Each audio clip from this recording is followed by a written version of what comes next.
make a bid. Let me see what else is out there. All right. Oh wait, where's our cameras at? Bank. There we go.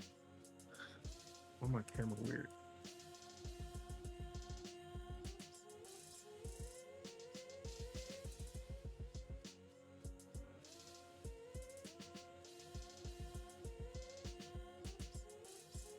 All right, mic check. Mic check. Make sure my mic is checked because last project entitled I was not checked. Damn. Right. What it do, what it don't, what it is, and what it ain't. It's your boy, Don Otaku, aka Don Solo, aka Solo the Don, aka Solo D Swaggy, aka the Bananza Bandit. And of course, I am here with Subeg, aka Subeg, aka the Green Thumb, aka the Gaming Gardener, aka what you got for me today? AKA baby steps. Oh my god. And of course, this is Project Untitled. No, it's not. Dual-Wield Gaming Podcast, episode 42, Doug. Yeah. You ain't think I knew what the number was. I hope that's the right number. Anyways. Yeah, I still don't know if that's correct, bro. What you been up to though? How you feeling? Oh man, I'm good, bro. I'm good. Bro, I'm hyped. I'm hyped to do this episode today. Actually, I'm excited, bro. There's so much popping off in the games industry. It's like yes, sir. there's so much, but I'm good. You know, working as always. I've been working out at home a lot lately, just cause I've been grinding hella. So it's about to be the end of the semester for me, so I just need to focus up and lock in, just get it done. You know, been getting out a lot of articles. As the people on Lognet can see, but been working a lot. Been trying to get as much gaming as I can, even though it's like literally like a few hours here and there. But I'm good. Good. What about yourself, man? Man, I've been good. Been having a lot of fun lately. A lot of gaming.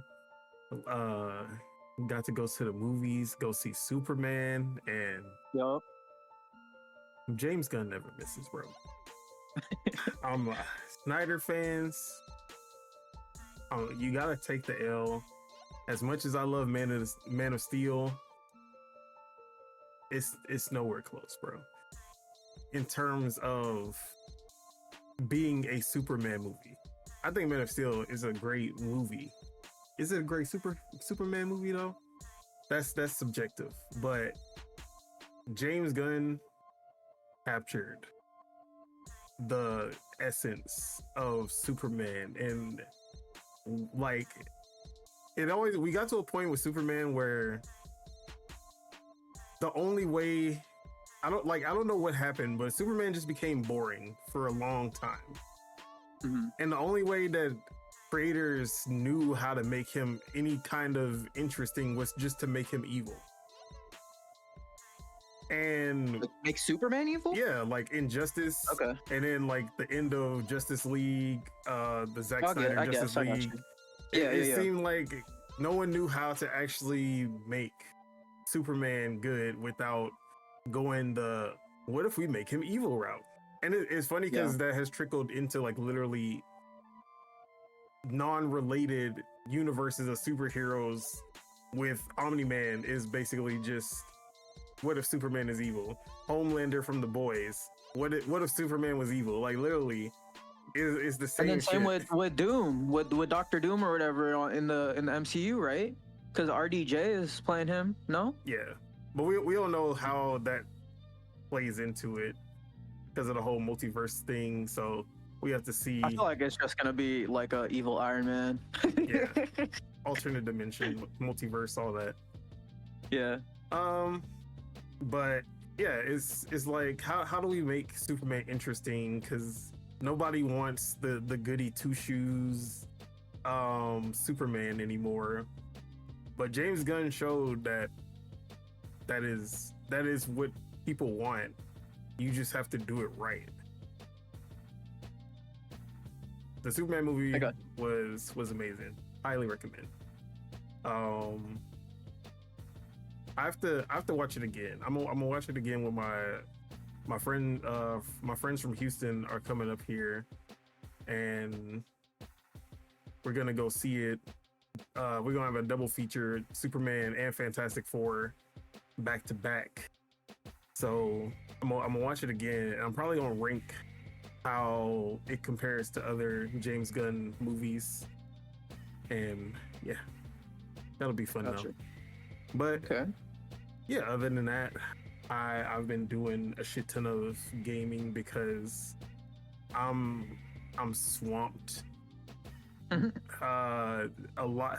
So the timing of all of these games and these review codes that have been coming in has just landed me in a swamp where I have all of these games that I need to play and review and make content for, and it's just like, bro, why did all of this just have to fall into it's just a 2-week period where I have to do all of this.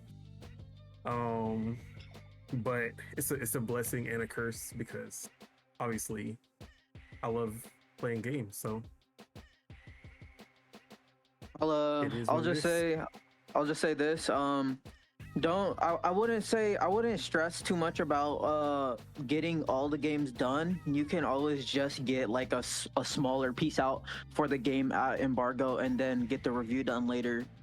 Like it's like I wouldn't stress it too much is what I'm saying. Yeah. But I'm not stressing about it that much. That's good. I think I have it planned out how I'm gonna do it. So we'll see how that goes. Yeah. It's okay. We're all in it, bro. But other than that, nothing too much going on this side. Actually, let's see. Next week, I'm going camping for the first time ever. As a black man, I don't do a lot of camping. I don't camp either. Yeah. So my country friends from Houston are coming, and they want to go camping over here in Oregon. So this is gonna be my first time, and kind of scared. So if I don't make it, to Project Untitled, just know where I was. Bruh, I gotta pick up the games that you. It's like I pick up the games that you dropped. It's like fuck. It's like what is this game in this series? I'm on the 4th game of this series. How the fuck am I gonna get through it? But yeah, really, that's all that's been going on. Just excited to be playing games, honestly. You gonna take your Switch? Thinking about it, because I do have a lot of shit that needs to be done. They're on the Switch, right? Yeah, 3 out of 4. Yeah, so yeah, okay. You should take it, man. Yeah. Just don't that's just gonna just turn into like Silent Hills or some shit. Like that's crazy, bro. Nah, I played enough games in woods and stuff to know what fucking goes down in there, you know. Yep. But let's go ahead and talk about what we've been playing. Yes, sir. I'll let you go first. Wait, bro, we didn't even talk about the Clips album. Oh, bro, yeah, we gotta talk about that. Yeah. So I'm gonna let you go first then. How you feeling? Oh, bro, so I've listened to it twice. I can't really single out any songs because usually when I listen to music, it's in my car while I'm just driving and shit, you know. Yeah. But I'm not gonna lie, there's not one bad song on the album. There's not one bad song. I listened to it front to back. twice, both of the times, and I'm like, this is amazing. Like but that's just initial impressions, you know. But yeah, I think it's amazing. What do you think? You probably have way more in depth thoughts than me. Oh, not really, because I've only listened to it once. So Okay. because I usually don't listen to music in the house. I only listen to it when I'm in the car. So I've only had one real chance to listen to it lately. But exactly. yeah, from my first impressions, no skip on there. Now there has been one song that I like after I heard it, I was like, bro, I gotta put this show on repeat. And that was POV with Tyler the Creator. Is that the one that goes POV? Something? Yeah, bro. Yeah, okay. When he just from the beat drop to how he flowed on there to then how Tyler the Creator came onto that song, I was like, yeah, bro, this right here is a fucking masterpiece. Like everything about that song is crazy. The Pharrell production, all the verses on there is crazy. The flow that Push had on there was crazy. Yeah. But that first song, that shit hits, bro. That shit hits deep. I wasn't expecting a Clips album to start off like that, but that shit was fire. Yeah, it's incredible. Did you watch the Tiny Desk? No, not the whole thing. I just been seeing clips of it. Dude, it's so good. But yeah, man, this album, Pharrell went fucking off on this shit. There's another one. I can't remember the name of the song, but yeah, there's no skips on this hoe. I ain't gonna lie. It feels like the last time Push had an album that had 0 skips was, what's it called? Why am I forgetting the name of the damn album? The one, why can't I remember the name? It's the one with look it up. I'm just about to look it up. It's the one with the bathroom. And it had the Drake diss on it. Oh, you're talking about Push's album, right? Yeah, Daytona. That's why. Yeah, last time he had an album with no skip was Daytona. But Daytona was only 7 songs, so it was kind of easy to not have any skips on it. But this one is like, what was it, 14 songs on it? Bro, I love that era of Ye, man. When he was he put out like 3 projects that all had like 7 songs, right? Or something like that. It was I love that. 5. That was amazing. It was 5 projects. 5 oh yeah, because there was a couple other artists, right? Yeah, it was Kanye who did, it was Kanye and Kid Cudi, Kid See Ghost. It was Daytona, Tiana Taylor. Oh yeah. And then Nas, who isn't even a part of Good Music, but somehow he got an album too. It's just he's Nas, bro. Dude, has she even put out anything recently? Tiana Taylor. She been doing movies and shit. Oh, she has a couple singles, I guess. She was in that movie that came out last year with Keke Palmer, One of Them Days. Oh yeah. And then she's in an upcoming movie, like a big movie that I just saw. I can't remember what it was. I just saw the previews for it, but I remember seeing it, I was like, oh yeah, I gotta see this. This will look kind of good. What am I forgetting the name of it? But yeah, she been acting a lot lately. Got it. But yeah, man, the Clips album, that's a hip hop fans, it's a must play. Yep. Must play. I agree. Tyler the Creator had like, when he was doing his show, he pulled out the Hell Hath No Fury record, and he was telling everybody that like, y'all gotta listen to that, like the new Clips. He's like, these dudes are pushing 50 and they still rapping like this. Like, bro, dude, no, I was literally talking about that with my homie Aiden at work. Like, I was saying like there's artists that just lose it and like lose the hunger, and you could hear it like Drake. Like, obviously that's one of the big examples. like he's already lost his hunger, like. But like, and then there's people like freaking Malice and Push just from like they're hella old and they're still rapping like hella hungry. It's crazy, bro. You know how this man Malice is way too nice.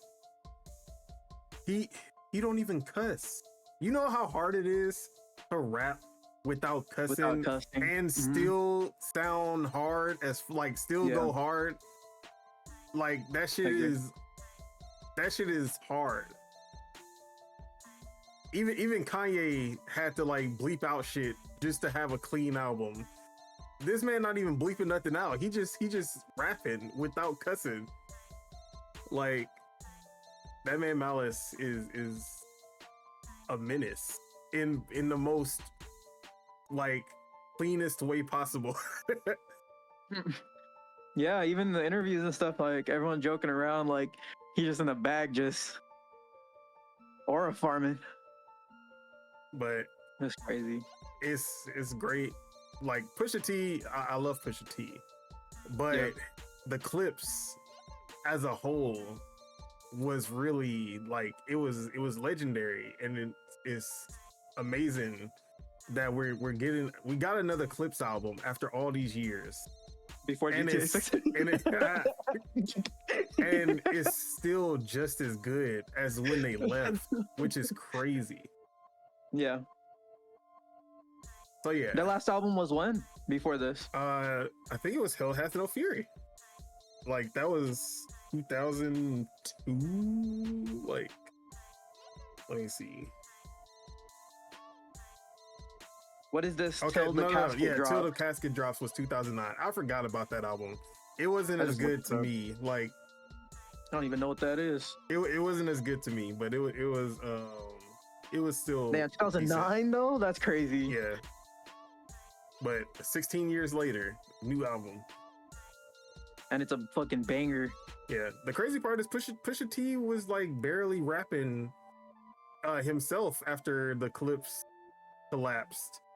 And then it took Kanye to kind of bring him Kanye back. brought him back, and then he just was just like, you know what?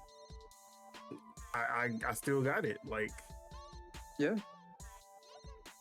So yeah, but like I said, if you a fan of hip hop, you gotta listen to this shit, bro. We already got people talking about sales and shit because they about to do 90K, which. Come on, for some dudes pushing 50 who have not, like, the Clips name does not exist today for most of these young cats. Yeah. So the fact that they're doing, like, they're pushing 90K and about to, I think they're debuting at like number 4 on the billboards. Like, yeah, that's good. But obviously Drake fans out here, Drake would have. You know, Drake would be pushing way higher numbers than this. Like, get the fuck out of here. Didn't he get number 2 or something? Yeah. Debuted at number 2. But yeah, man. It is what it is. Yeah. Check out Let God Sort 'Em Out. That's the name of the album. But that's enough about music. Let's go ahead and get into these games. What you been playing? What is new? I mean, did I talk about Grounded last week? No. Okay, so I started up Grounded. Okay. Just solo? with some. One more time. I was asking if you were playing solo. No. I got a little squad. Okay. We have a shared world actually, so anyone can just jump in. That's actually hella cool, honestly. Yep. Shout out to that. That's who was it that? Obsidian? Yeah, I know, but they were helping somebody else implement that. Oh, State of Decay. Yeah, State of Decay. So yeah. Yeah, Grounded's fucking it's really cool actually. I love that, like it's the world is actually like it's super small if you think about it. Yeah. But because you're so small, it's like the world's ginormous. So like I'm excited to see how they do that or how they like add on to that in Grounded 2, because it's like the whole neighborhood, right? It's the park. It's the whole Central park. Okay. which is supposed to be 4 times bigger than the backyard. Got it. Okay, that's cool. Yeah. So I'm trying to. I don't know if I'm gonna beat the game. I don't even know if there probably is an ending, right? Because there's kind of a story going on. There's a real narrative, and there's actually multiple endings also. Oh, okay. Oh, nice. So there's actually choice and consequence then. I wouldn't say choice and consequence, but depending on how much of the missions you actually complete, you'll get a different ending. Got it. Oh, okay. Oh, interesting. Yeah, I'm kind of chugging along through that. What I'm trying to just think off the top of my head. Still playing Yakuza. What else did I play? Still playing Pokemon Scarlet. Did I ever talk about Pokemon? I remember you starting it, but I don't remember you talking about it. Okay, so I'm like probably like 5 hours into it, bro. I'm actually liking it. It feels like a mainline Pokemon game, honestly. Like I don't see what's like that wrong about it. Like there's obviously things that they add on and stuff, but it feels like typical Pokemon like mainline game. It runs at a solid 60. I really like that you can just kind of throw out the Pokemon and like it can fight. Yep. And like every Pokemon levels up. Like it's like they all get experience. I like that too. Like I don't remember if it was always like that. It's been like that since X and Y, but before you had to individually fight each Pokemon to level them up. Yeah, bro, X and Y was my last one, and I never beat it. So that's crazy. But yeah, I'm liking it. It's like the best cozy game I could ask for right now, honestly.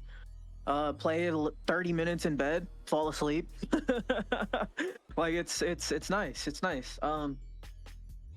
But what else? Oh, I started up Silent Hill 2 on my PC. Okay. I'm like 1 hour into it, not anything crazy. I was really just trying to see how it runs, but it runs well actually. Unreal Engine is starting to get optimized in my opinion, at least on PC lately. Like a lot of the Unreal Engine games that I've been playing, they've been running a lot better than how I remember them playing. So but yeah, it's actually not as like scary as I like thought it was gonna be, but it is obviously more psychological horror. But yeah, that's another game that I'm just kind of throwing onto the pile. Donkey Kong Bonanza comes out tonight, right? Or does it unlock tomorrow for us? I actually don't know when it's supposed to actually unlock. Let me see. But yeah, I haven't been playing much. Just the same, the usual rematch too. Getting some matches in on rematch.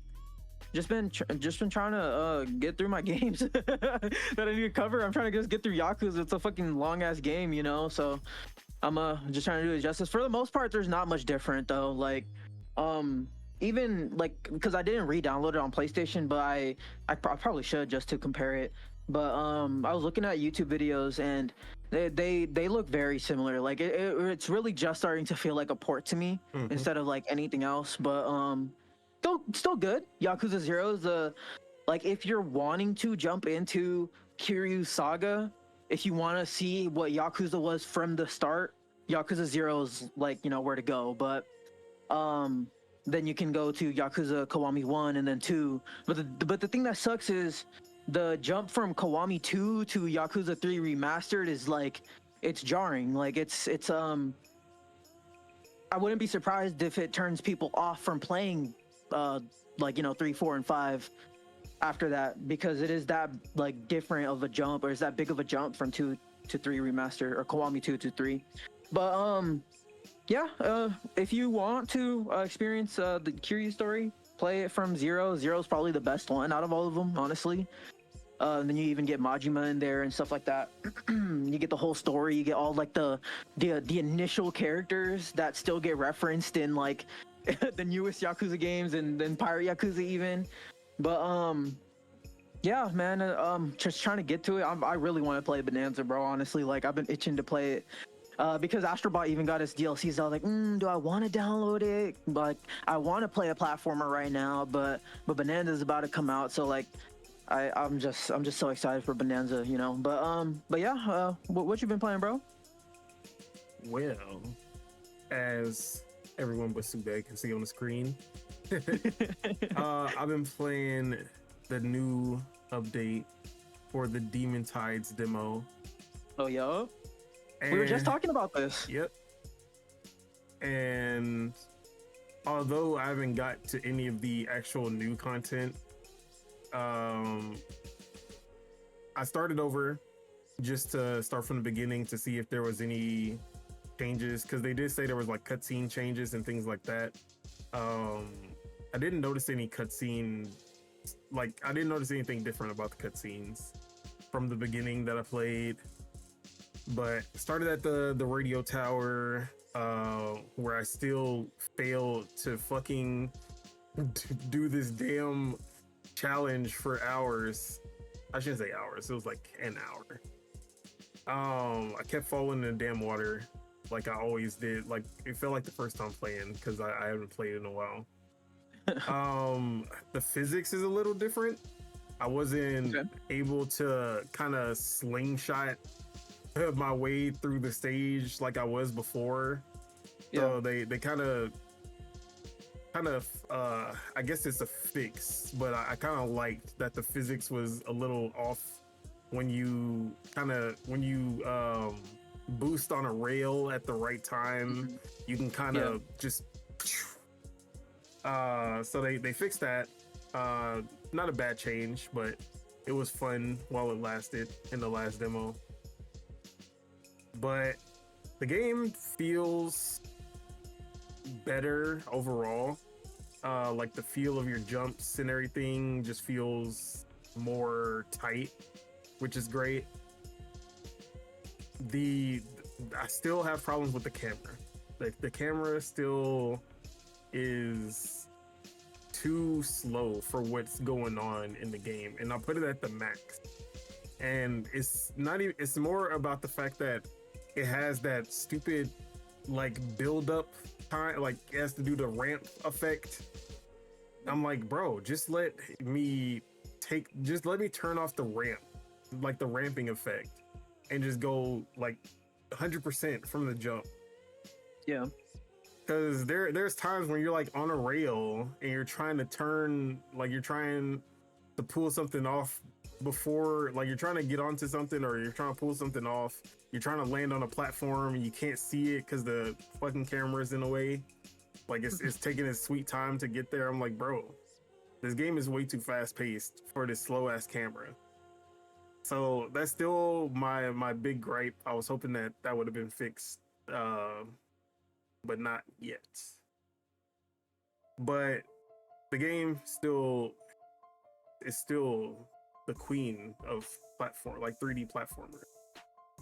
Just from the demo alone, I haven't seen any new content, but just the initial content that they gave you in the demo was a lot for a demo, and that's not even scratching the surface of the actual game, which is crazy. But that's the moveset, like that is what makes this game special. An amazing moveset that even rivals the best 3D Mario games like Odyssey. I'm not even going to compare it to Astrobot, because if you even talk about movesets in Astrobot, you might as well slap yourself. But it's just movesets off of power-ups pretty much in Astrobot. That's it. Like just the basic moveset that you get is amazing. Bad. But then in Demon Tides, the moveset, the basic moveset that you get in Demon Tides is amazing. But then you throw in talismans, and becomes a completely different experience on top of that. Like Fabraz, I believe that's the name, Fabraz. Like his name needs to be Team Cherry levels after this game comes out. Okay. But I still need that release date. Still don't have a solid window or anything. Just know that it's not coming out summer of this year, but he does still plan on releasing it this year. So it's good. I'll probably be. I was planning on writing something until I got swamped with all of these games. So I don't know if I'll get anything out soon. But I did want to write something about the 2.0 update once I played the new content. But yeah. Oh, also performance in this game has been improved significantly. To the point that now Steam Deck is like solid 60 FPS according to the reviews and stuff. He did a lot of optimizing on this game and seems to have worked really well. Like I think I'm gonna. Oh, go for it. I was gonna say I did have some drops when I played it the first demo, but I haven't noticed any drops whatsoever since this new demo. And I'm at max settings as well. Good. That's good. I'm gonna try it out. I'm gonna for sure try it out this time. Yeah. So any 3D platformer fans who are on PC don't have a Switch 2, so you don't get the best 3D platformer of the year, Donkey Kong Bananza. You can get the second best 3D platformer of the year, which is Demon Tides. But yeah. That's funny. Okay. Last night though, we booted up a classic. One of my go-to games that I just go back to at least once a year. And me, my girl, and our friend who has never played this game before, has never played a game like it before, so we were trying to help him, or I guess not help, but we were playing through a co-op campaign with them. Yeah. Of Stardew Valley. Okay. So, you know I love my farming sims, and Stardew Valley is still the king when it comes down to it. I've played a lot of them. I've played AA versions, indies, like none of them compare to Stardew Valley. I don't know like what it is about Stardew Valley. They just got it, bro. I think the one that I can put the closest I can get, or I'll say the closest game to Stardew Valley is Rune Factory 4 Special. Rune Factory 4 Special is probably the only one that's given Stardew Valley a run for their money. And I can't wait until the embargo drops for another game, because I want to talk about that, and Stardew Valley is going to play a big part of that, like the content that I have for that game. But Stardew Valley is the premier farming life sim, to be exact. Not like the Farming Simulator 25, not those like real simulators, but like the farming life sim. And it's crazy that they surpassed the originators, the Harvest Moons, the Story of Seasons, to a certain extent Rune Factory, because Rune Factory is a hybrid. Like it does the farming stuff good, it does the life sim stuff good, but it also has that really good action RPG element that adds something. I mean, Stardew Valley has action in it, but it's kind of bad, honestly. But I just always go back to this game, like the vibes, the music. Cornered Ape, his sound, like the Stardew Valley soundtrack, bro, that shit's like Cornered Ape. One man dev, by the way, or at least used to be. He does have a team now, but it's like, I think it's like 8 people. It's nothing crazy. But Cornered Ape, the soundtrack that this man put on this game, fire. The vibes, like all the characters are written so well.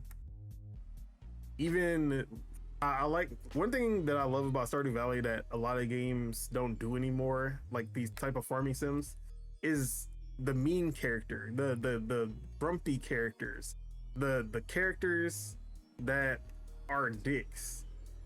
Animal Crossing used to do this. Harvest Moon used to do this. But now all of these, like Animal Crossing, there are no more grumpy villagers. There are no, like, everyone's just friendly and happy and shit. Same thing with like the Story of Seasons games. Everybody's just happy and friendly and they want to be cool with you. I'm like, bro, Stardew Valley, they have 3 characters. They were like, yeah, these 3, they don't fuck with you, okay? You're gonna have to put in some work to make them like you. And then those are like my favorite characters because of that. Because it was that contrast as you get to know them, and then you get to understand why they're like that in the first place, and then you become friends with them, and that shit is special. Like it's like Piccolo coming over to the Z Fighters. She was, but yeah, Stardew Valley. If you haven't played it, if there's any farming sim that I would recommend, definitely Stardew Valley is always going to be that game, because it's a special one for sure. And then playing it in co-op is also just more fun in general. But when I say this man did not know, like, we had to walk him through everything, because he skipping all the instructions, cutscenes, everything. I was like, bro, what are you doing? He's like, I don't even know what to do. I'm like, cause you skipped all the cutscenes. That's funny. But yeah, having fun with that. Haley, best girl, by the way. We always stand Haley. I don't go for anybody else. Whenever I've played this game at least 7 times, and Haley is always best girl every time. All right, what else I've been playing? Oh, so I got this playtest for this game called Terminal Brigade. I didn't know too much about it. It just kind of popped up, and I was like, you know what? I'll sign up for this. Let me see what this is about. So this game is a co-op roguelike third-person shooter. Let me see. What's a good way? I'm trying to think of it. It's kind of like the First Descendant and Returnal had a baby. Oh, okay. So it has that super color. It has that super colorful like Overwatch energy.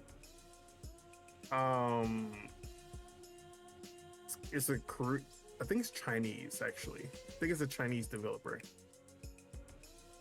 and has a pretty decent art style. Nothing too crazy. Very poppy, very colorful. But it's a roguelike. You go through these.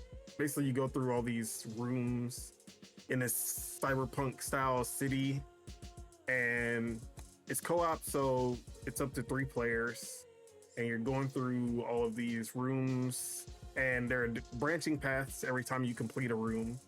There'll be like usually 2 or 3 doors that you can go through, and depending on which door you take, you might end up at a shop, you might end up in a more dangerous room than usual.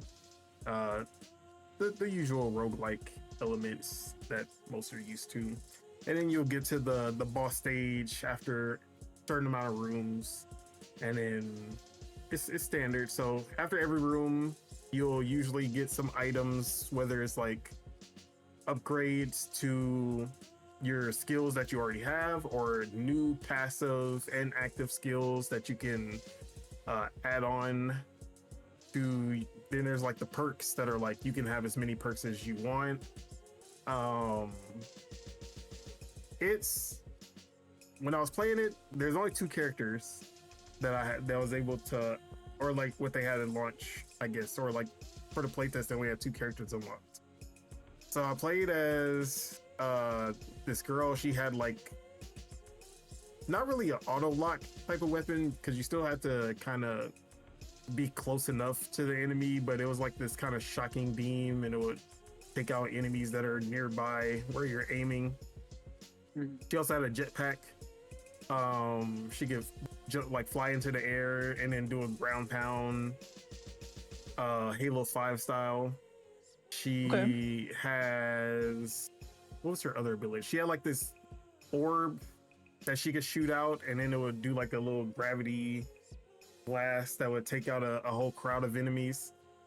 And you could get an upgrade where you were able to charge it up, which is really cool. And she do like a little Hadoken style animation where she's like charging it up, which was awesome.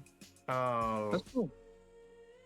Yeah, so you have like 4 abilities, and then kind of like Hades, you have like, you can replace those abilities with different, I don't know if they're like, I don't think they're supposed to be gods, but they're like the gods from Hades. So you'll talk to them. You'll find their little statue or icon or whatever it's supposed to be, and then they'll give you blessings from whatever their repertoire is. So there will be like the power of sound, the power of thunder, power of fire, water, and then you can basically, like, depending on what you think is best. Like I was doing the power of sound because I just liked how the abilities had like a kind of like a repeat effect. So they'll like do, when you shoot, it'll like split into 2 instead of just like having a single beam, so you'll do extra damage. So there was a lot that was like all of the, because I've played a lot of roguelikes, and there are some roguelikes where the power-ups just don't feel that good. It's like, attack plus 10, speed plus 20, and it's like it's not giving that special kind of feeling like when Hades, where Hades, it feels like you're getting something that feels unique, not just adding stats to something that you already, like, it doesn't feel like it's changing the experience. It just feels like you're just getting stronger, versus like this, where it's like, you get these elemental effects, or you got double shots now. You can charge up your blast now when you're in the air. You can shoot enemies, like you do extra damage when you're airborne now. Stuff like that, where it actually feels like, they're actually, like, these modifiers are actually pretty dope, and it's actually changing how I play. So I was actually liking this game a lot. The overall feel of the game isn't the best though. Like, I feel like it could have been a little, like, it doesn't play as good, but from the roguelike standpoint and with co-op, it was actually a lot of fun. So I went into this game with barely any expectations, really. I was just like, let me just try it out, just because it was in my email. I was like, fuck it, I'll see what this is about. But I actually ended up enjoying myself. But the game is called Terminal Brigade. Terminal, like Null. So yeah, it's cool. I think it's gonna be free to play when it comes out, so it'll be a good game to test out when it's out at launch. And that is basically all I've been playing. Obviously, I'm still on Fortnite and Rematch. I'm not even gonna talk about Rematch anymore because I've talked about that game a lot. Bro, I just seen some news. High on Life 2 is gonna be on Game Pass. Was that not already announced at the Xbox showcase? I don't think it had the Game Pass tag on it. I'm actually pretty sure it did. Oh, it did? I think so. Because they just tweeted out that High on Life 2 is gonna launch on Game Pass, like the actual Twitter account. Was that not a reminder? Hold on, I'm watching the trailer right now. Yeah, I thought High on Life 2. I'm at the end. Coming this winter, wish list. Yeah, it's in the corner. Xbox Game Pass, okay. Xbox Play Anywhere. My bad. It's all good. Still excited. Yes, sir. All right. I'm actually gonna download that game later today as well. Oh, the original. Yeah, because I never beat it, so I'm like, fuck it, I should beat it because it's not that long. So yeah. All right, let's talk. Let's get into our first topic. Yes, sir. Both of our most anticipated games is coming out tomorrow, and in regular Nintendo fashion, review embargo has lifted as of today, the day before, and it was a big letdown, bro. The 3D Mario team has failed us. They dropped the ball. It's a wrap. Don't say that. They dropped the stinker, bro. Don't say that. Not the highest rated Donkey Kong game. That's not a stinker. Donkey Kong Bananza is a stinker, bro. That's the highest rated Donkey Kong game. Yeah, but it's the 3D Mario team. Come on. Oh my god. 91. A 91 is. You lost some knees, right? You lost some knees. Hey, and I lost my knees, which is the real reason now I'm upset. So. Is that dude still tagging you or what? Let me check the chat. He's probably tagged you like 4 times, bro. I was watching it last night. He tagged you like 5 straight times or something. I was like, this guy is just nonstop. Dude, he really said that Pokemon game scored in the 90s, bro. Yeah, I was like, nah. I was like, you're tripping. And then he even said Metroid Prime's not gonna score in the 90s, and I'm like, bro, I can believe that. I don't know what it is about Metroid Prime 4. I just don't see it getting in the 90s, but I have to see much more. Like Halo. No, I'm just kidding. I honestly feel like it's gonna be high 80s, like how Bayonetta 3 was compared to like Bayonetta 2 and 1, which were both 90 pluses. I don't know, dude. I think they're kind of cooking, bro. I think they're kind of cooking. I have to see more. Like from what I've seen, it just feels like a first person shooter. It doesn't feel like anything like crazy. A Metroid game. Yeah. But then again, we haven't seen that much of the game. Yeah. A direct is coming for that, for sure, sometime. So yeah. So Donkey Kong Bonanza. Let's talk about it, bro. Why did they do this to me? Nah, but how are you feeling about Donkey Kong Bonanza after seeing? Have you read any of the reviews, or are you just seeing the number? I'm not gonna read none of the reviews. I want my own. I want to go into it for myself, man. I'm saving. Remember, I didn't even finish watching the DK Direct. Saving yourself for marriage. I'm saving myself for the fucking one of the best platformers of all time. That's what I'm saving myself up for.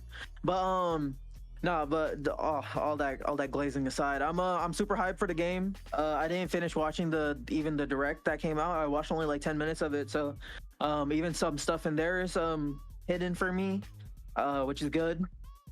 I was seeing people, because I already muted all the words. I muted DK, I muted Donkey Kong, I muted Bananza, I muted Pauline, all of them. I muted all that. I had like 10 plus words that I muted the other day.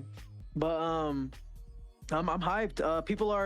I'm seeing people like say like, oh, like I don't know how a game that has no real story gets a 10, but like a game that has an amazing story gets a 9. And the games that they were comparing was Claire and DK, because I think it's IGN that gave DK a 10, right? Yeah. But if the game, people forget, like, a video game is a video game. You want to play it for the gameplay. Like the story matters, of course. In every game, the story matters, especially nowadays. But like, dude, if the gameplay's just that good, then it's just that good. Like, I don't know. Anyways, that's a tangent. But I'm excited for the game, man. I was hoping that it would drop today at 9, so I can get some homework done. and hang out and stuff before it comes out. But if it comes out tomorrow morning, I'm okay with that. But I'm hyped, man. I'm hyped. What do you think of the reviews? Did you read any? I haven't read any either, just because I want to go in kind of blind. Blind, huh? Yes, But sir. I really only read, or I shouldn't say I read, but I seen Gene Park's tweets about it, and what do you say? He has put it in his personal favorite over Claire and over Death Stranding 2. And over Death Stranding? Yes. Okay. Let's go. He was saying that basically this tastes like what the 3D Mario team is known for, but adds the kind of like design elements of Breath of the Wild and Tears of the Kingdom with some style of like Splatoon in there as well. And I was like, hey bro, that's all I need to hear. They cooked. That's I mean that's pretty much what we said, right? Like you said, it was taking a lot from Tears and stuff. Like a lot of Nintendo's games they take from each other. Same thing with Sony's games. Like a lot of them took from Last of Us and shit like that. So with all being sad dad stuff. So but yeah, man, I'm excited. I'm so excited, bro. I'm fucking hyped.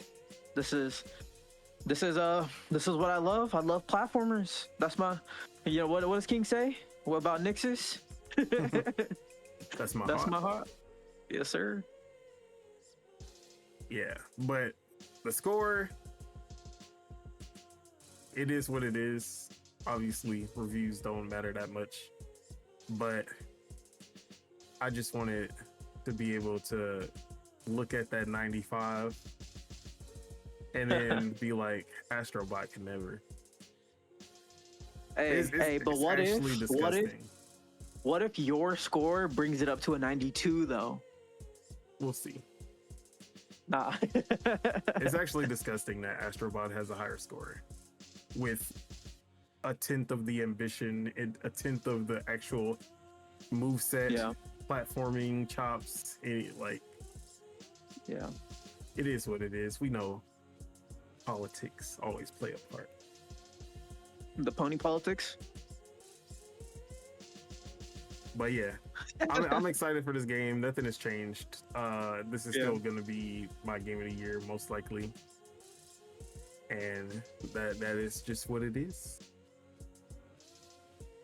It was actually crazy though when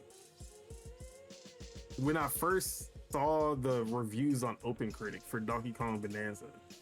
Yeah, that shit was at an 81, and I was like, what the fuck happened? I was like, yo. You were starting to have a panic attack. I was like, oh my god, what happened here?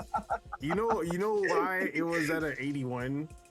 Why? Because Press Play put out their review and it was a 0.9 out of 10 on OpenCritic. And then I read the review and they were like, yeah, bro, this is amazing. And it was and then then it hit, like, it was supposed to be a 9.0. And somehow they put a 0.9. So they fixed it and it jumped up to a 91. You said press start, right? Press start or press play, one of them. Actually, I had it. I had the screenshot from it. I'm gonna put it in the chat. Let me see it. That's all funny. I was like, bro, it's a wrap for me. Like, they about to come for my head. Nah. I have no doubt, bro. There was no doubt in my mind that it was gonna be a 90 plus. Like, there was no doubt in my mind. All right, I just posted. I can't even find that critic that you were talking about. Yeah, I'm pretty sure they got moved. Oh, it was called Level Up. My bad. Level Up. That's what it was. I just put the screenshots in the podcast notes. Let me see it. Oh shit! It was at an 81. What the fuck? Oh, Level Up. A well-executed and fun proposal that leaves you with a smile on your face and hooks you from the start to finish. It has everything it needs to be for a fantastic new beginning for a gaming icon that should never be caged again. Bro, that's hella funny. Yeah, that's definitely just human error for sure. Look, I can't even find their review. Level Up, you said? Yeah.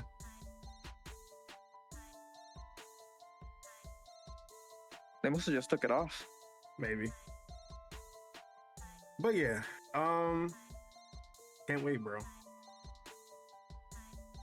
It's not the highest rated game. I've been saying it was gonna be the highest rated game of the year, but It's not. it That's is. still no. It's not even like what's it called, Claire? It's like some Japanese game, right, or Yeah. some shit. We don't count that.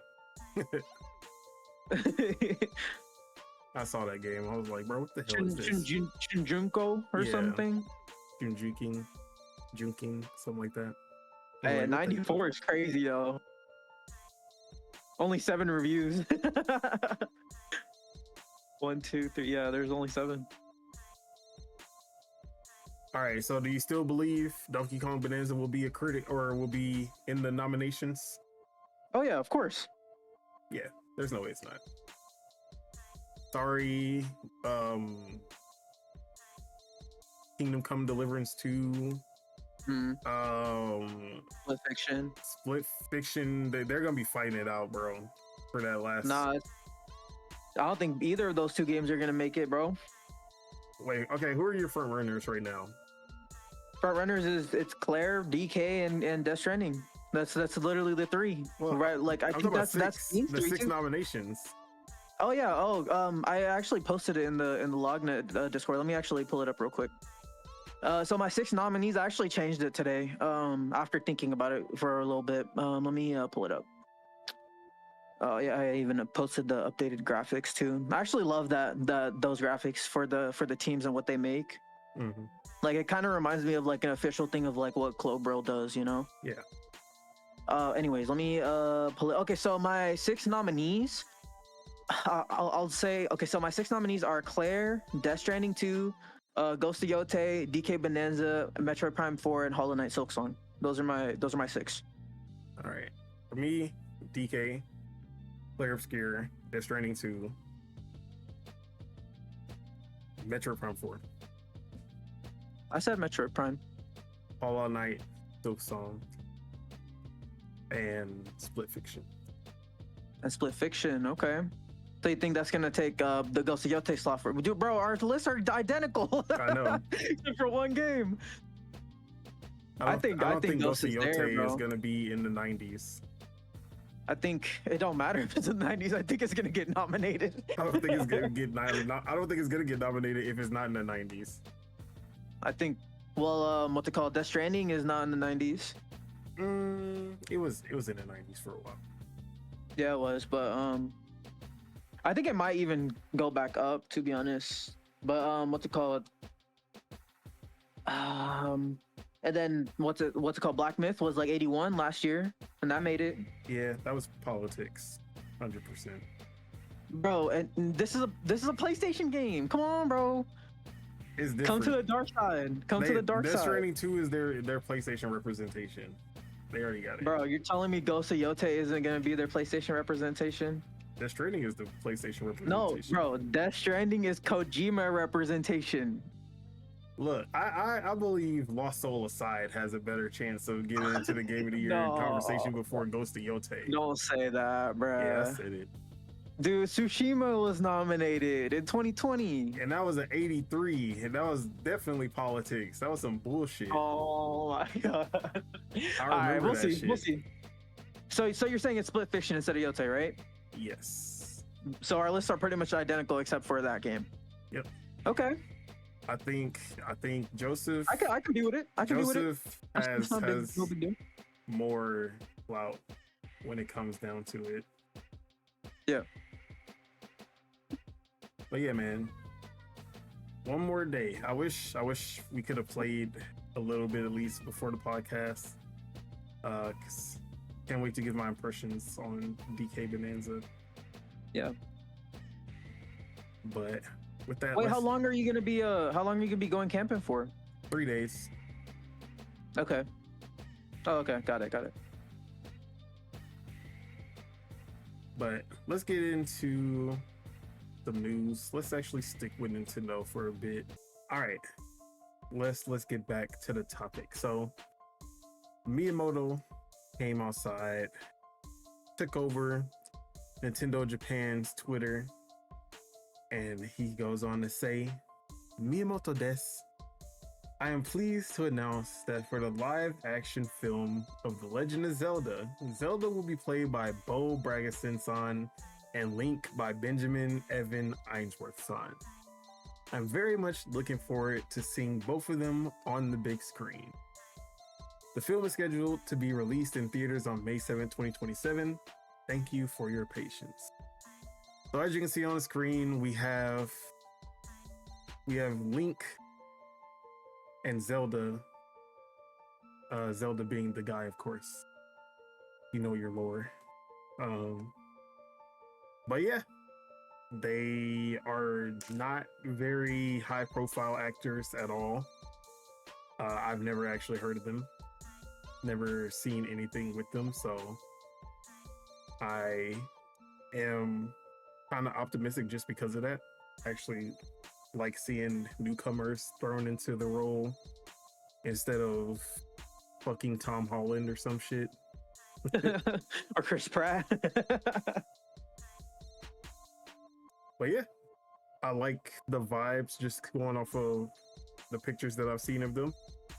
I think they will fit well with the character. Although the actor Benjamin has a very broad chin to be playing Link. Needed a little less chin. Little less. We need. Nah, I'm not gonna say that. That was gonna be bad. He needs a more feminine look. Is what I'm trying to say. Link, I see Link is very. Link is not usually like strong looking, if that makes sense. Yeah, he is like I don't want to say it like this, but he's like a scrawny little fucking hero of time. Yeah. But I want to see them in costume. Can't wait for the first trailer just to see how they capture the actual world and the costume designs, everything. Now, the big question, will he talk? Yeah. I don't think he'll talk a lot, but he'll talk. I think so too. I don't think he's gonna be Chris Pratt Mario talking, but yeah, I think he'll say what needs to be said, and that's about it. You don't think they're just gonna go the whole the Marvel quippy Link where he's basically just like Spider-Man, just throwing out jokes and shit? I don't think so. No quippies, no one-liners, shit like that. I think he might, like, very rarely, but I don't think so. Not for the most part, I think. Okay. I think if anyone is talking a lot, it's gonna be the girl. Now, will they also do a Mario movie type of situation where Zelda and Mario are kind of like, I said Zelda and Mario, Peach and Mario are like with each other throughout most of the movie, instead of her just being the damsel for like how it's usually, where she's already kidnapped from the beginning and Mario has to go save her. Do you think we're gonna see both of them together for the most part, like, and Zelda's gonna be able to hold her own? I think so. Honestly, I could see them, like, for a movie that's titled The Legend of Zelda. I could see them wanting Zelda to actually be in the movie for a while, in my opinion. Okay. I don't see them doing the damsel situation either. I think in 2025, that's kind of frowned upon, I guess, because no one does that anymore. Yeah.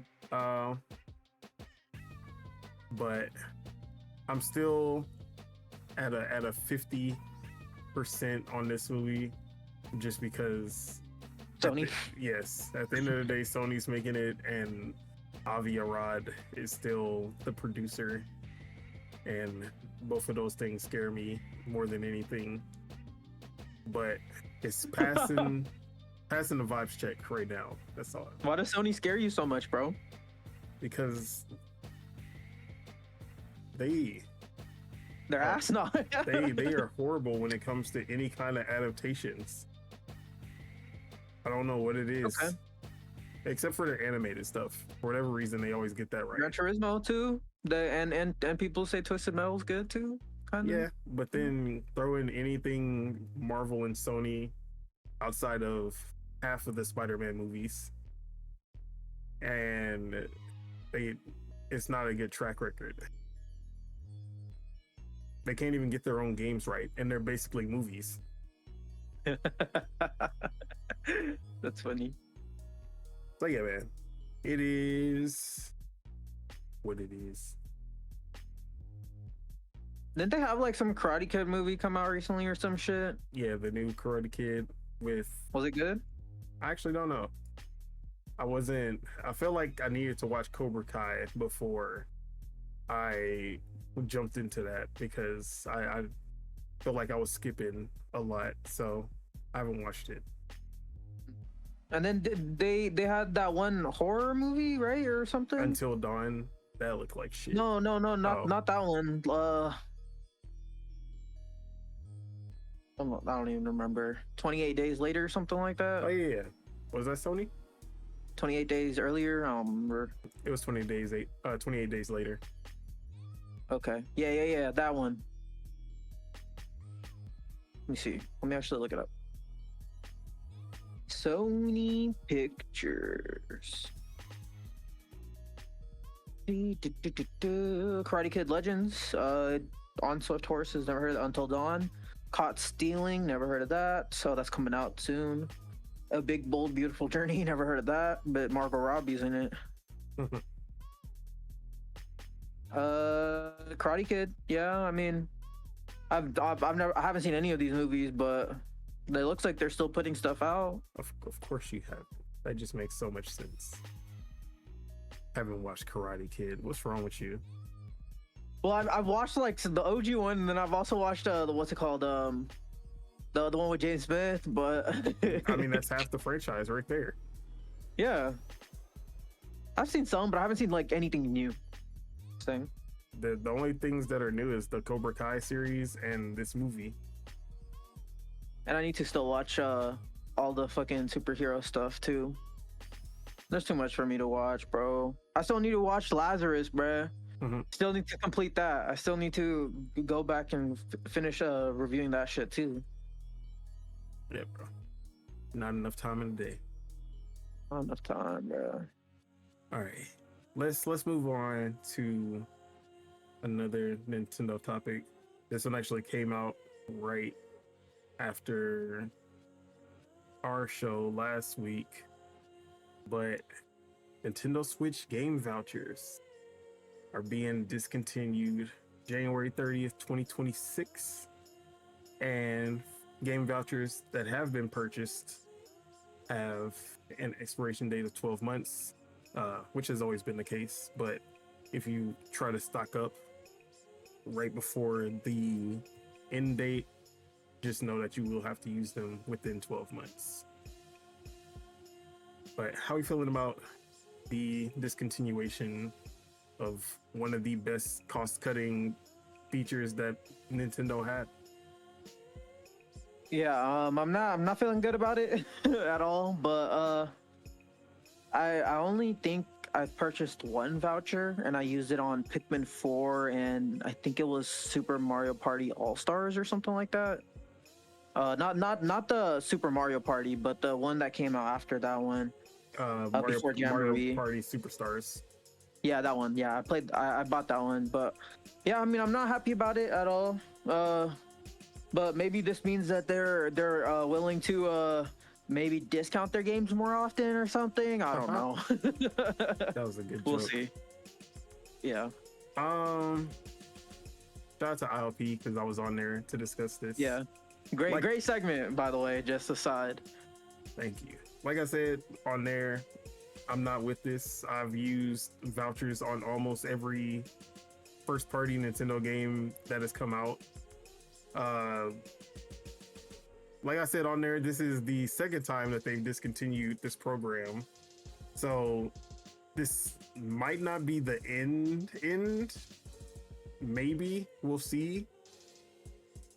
But it does seem like there's still some kind of chance of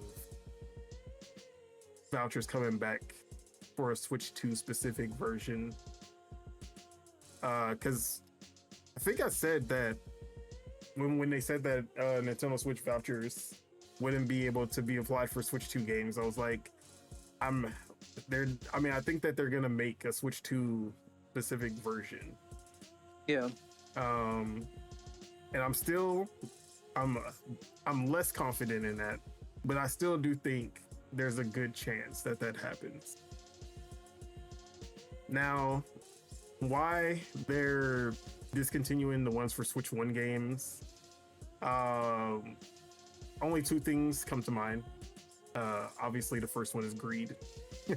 They don't want vouchers to exist anymore, and they want you to pay full price.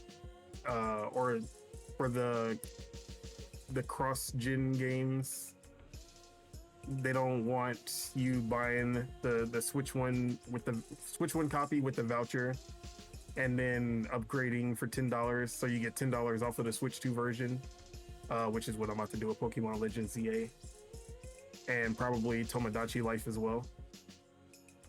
So yeah, I can see that being the reason, but I also feel like maybe there aren't going to be any more Switch 1 games after 2026. Because that could be that's a pretty realistic possibility that they're not putting any more games on the Switch 1 after the ones that we have, like the ones we know about, which is Elite. I keep saying Elite Beat Agent, Rhythm Heaven, and Tomodachi Life coming out in 2026. We might get like one or two more, but I think after 2026, Switch 1 games are donezo. And it'll be yes, sir. That's what I like to hear. All Switch 2 games exclusively. That's what I like to hear. Now, is there any reason to discontinue the program? I don't think so, but I don't think it's that as big of a deal, just because I don't think that Switch 1 games will be a big thing going forward. But I might be wrong on that as well. But at the end of the day, I would rather this not be happening.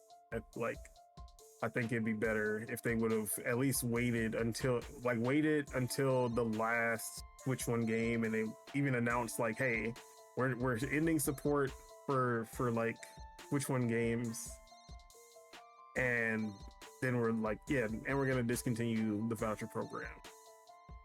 Or at least wait until, if you are gonna do a Switch 2 voucher, wait until the Switch 2 voucher is announced and then do like discontinue Switch 1 vouchers, like something like that. Try to soften the blow a little bit, especially right after gold coins got discontinued. It's like they need to introduce some kind of rewards program or something that gives more value. So yeah, I agree.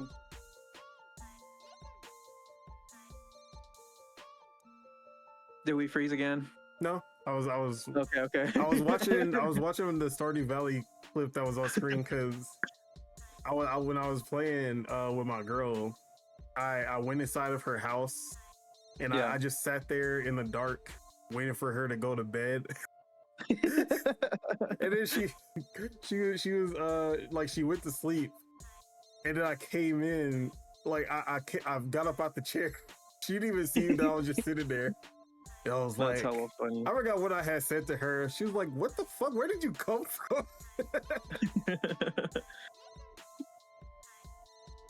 But yeah. That's funny. Yeah, man, it's not a good look at the end of the day for Nintendo. But yeah. also, am I gonna stop buying games because it is. I don't think so. I might stock up though, just to get the. Well, I'll see. I'll see what they announce in the next couple of directs before the end of the year, and then I'll see what I do from there. How many vouchers I would actually need to get those games. Yeah. But definitely gonna need one for Pokemon Legends. Definitely gonna need one for Tomodachi Life. And then if I get Rhythm Heaven, and I'll just have to see what other Switch One game there is that I can go ahead and use the voucher for after that. But there's 3 games that I want, and I just need one more to make the voucher. Or I might just get it like Super Mario Party Jamboree that I still haven't gotten. Oh yeah, I can always use it on something like that. And then and that game is gonna have a Switch 2 version. Yep. Which is coming out this month. It's at the end of this month. The TV version. Nice.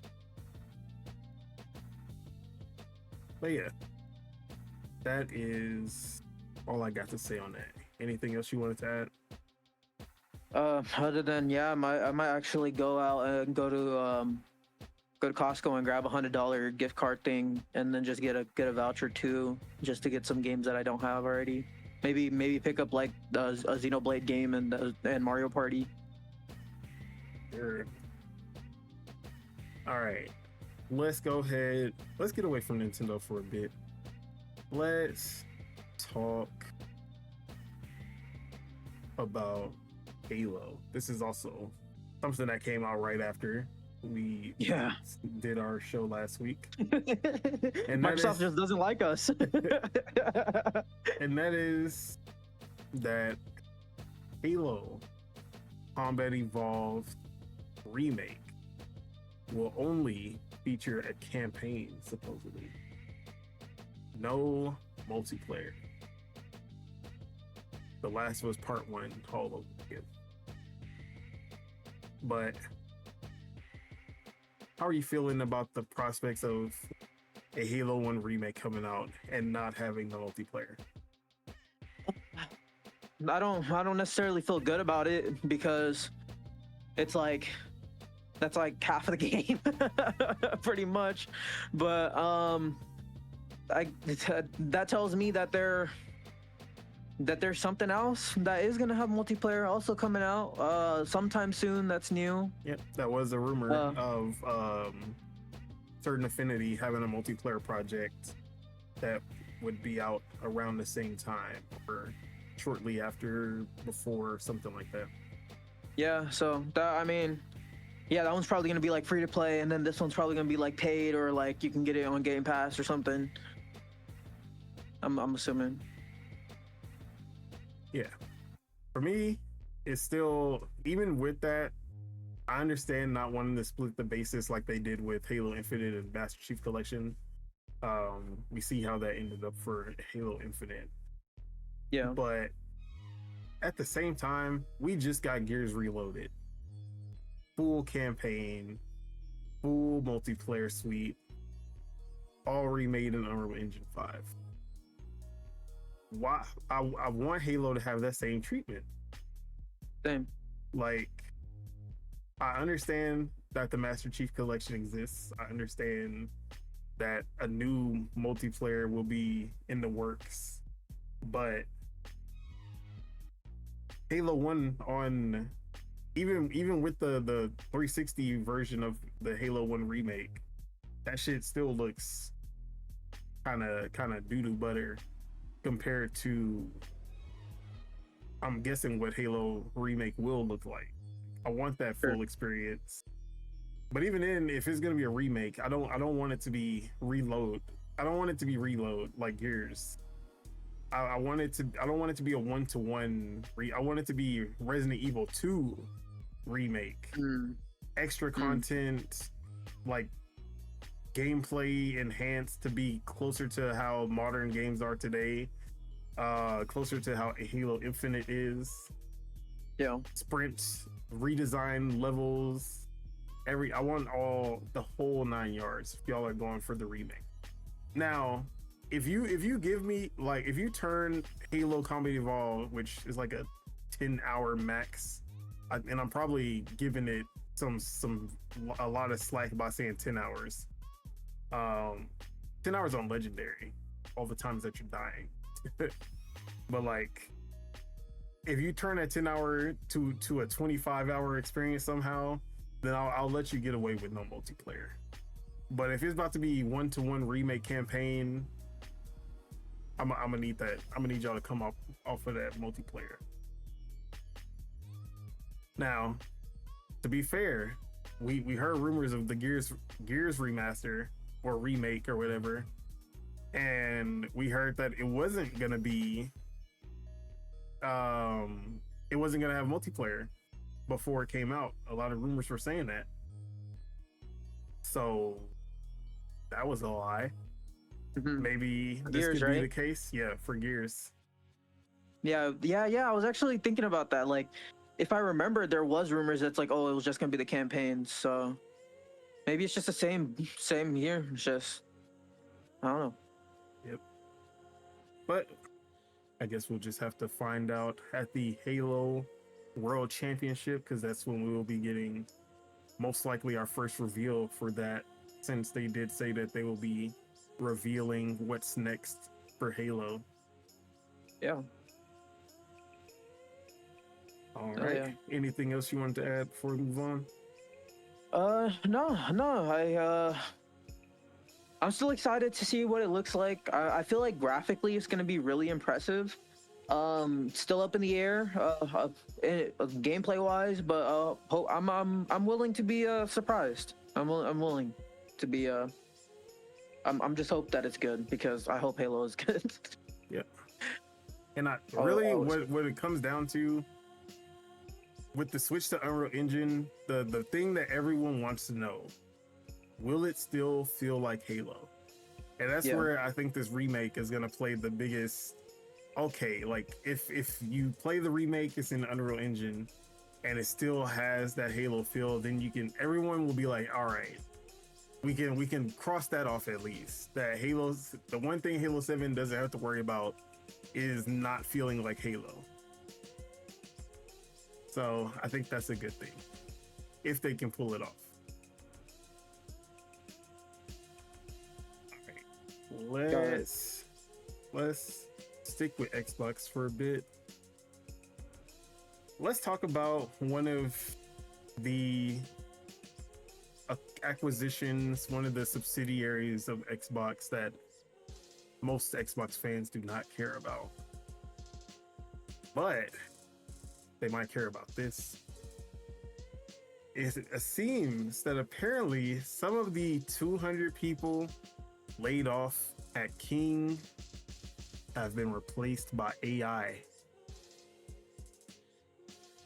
Just completely replaced by AI. Now, obviously, most of us do not care about whatever King got going on. Candy Crush Soda,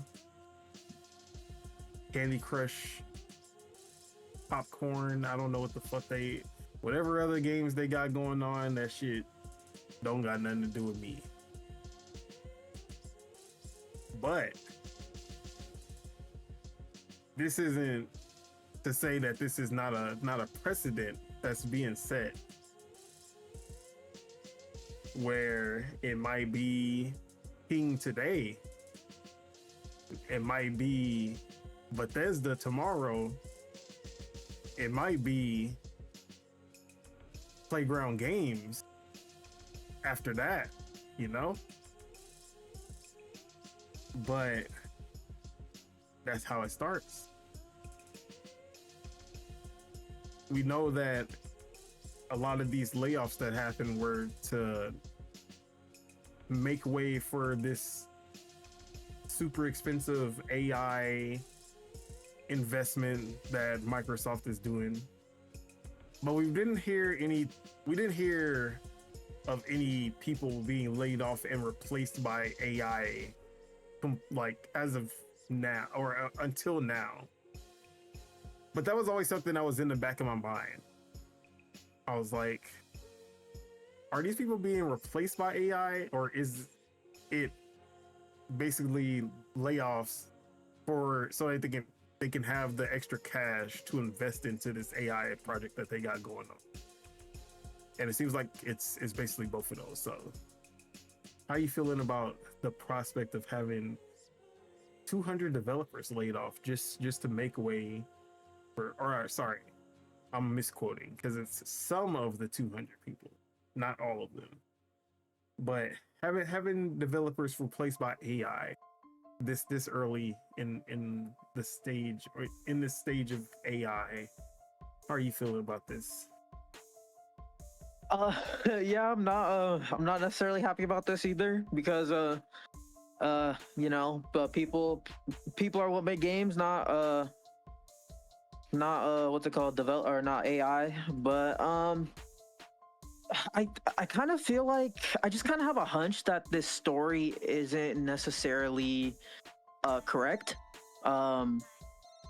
Like I feel like there's I feel like there's some details missing, or or maybe they got some details wrong, but I feel like it's more like if you take into consider all the people that got laid off, then like the AI is replacing them. But I don't know if it's directly replacing those 200 people. I don't know, but let me actually read the story. So this is sure.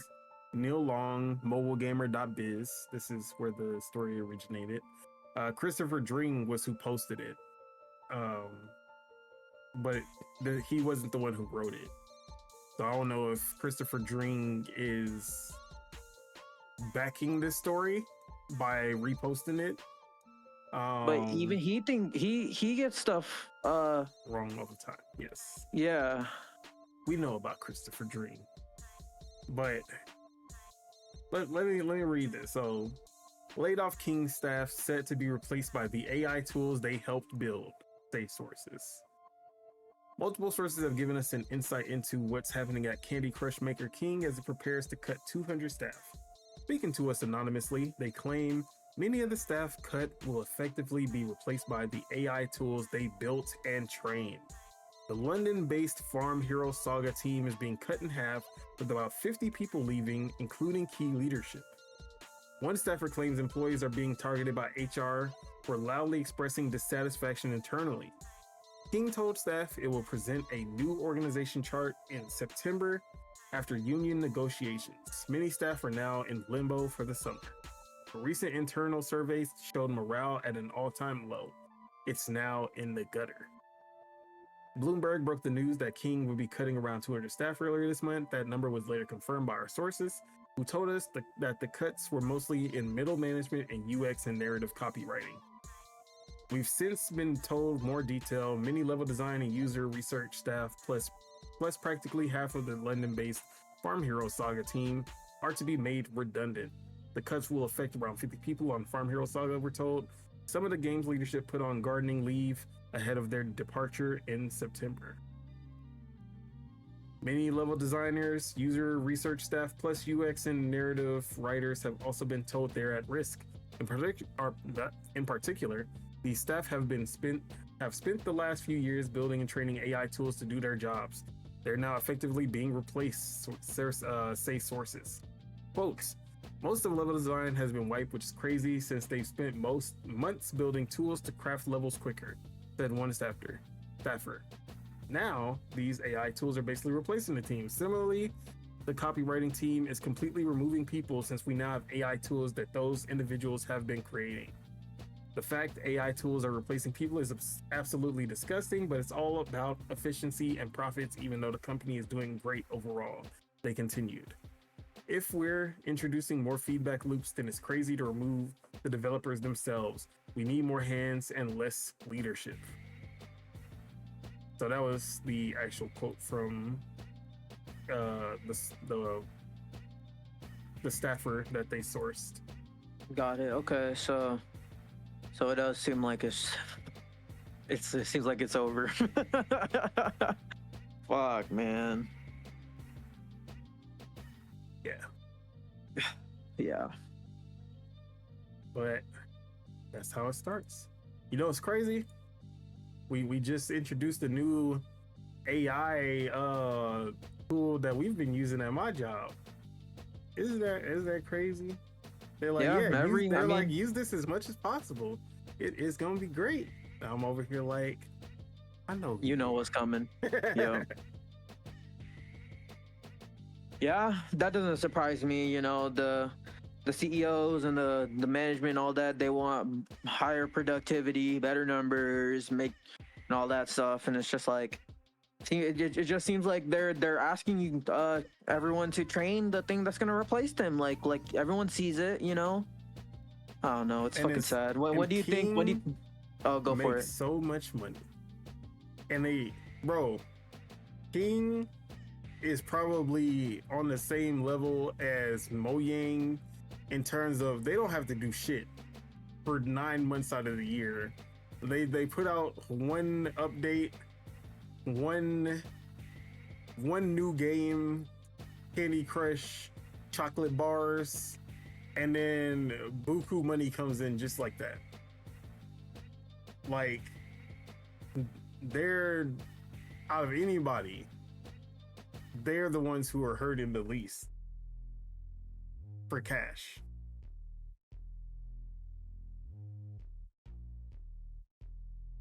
But sorry, I cut you off. What were you about to say? No, you're good. I was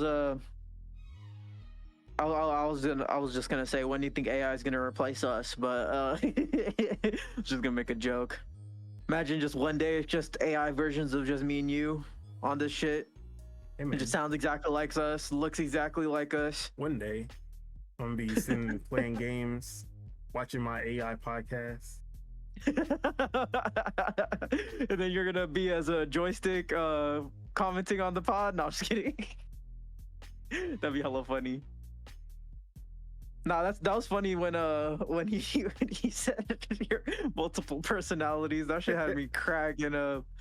He was getting tilted, bro. You were getting him tilted that day. I'm not gonna lie. He can't handle the truth, bro. Yeah, he can't. Look, I can't wait, bro. When that GTA 6 Switch 2 announcement happened, I'm gonna be so obnoxious, bro. I'm gonna be so obnoxious. Yeah.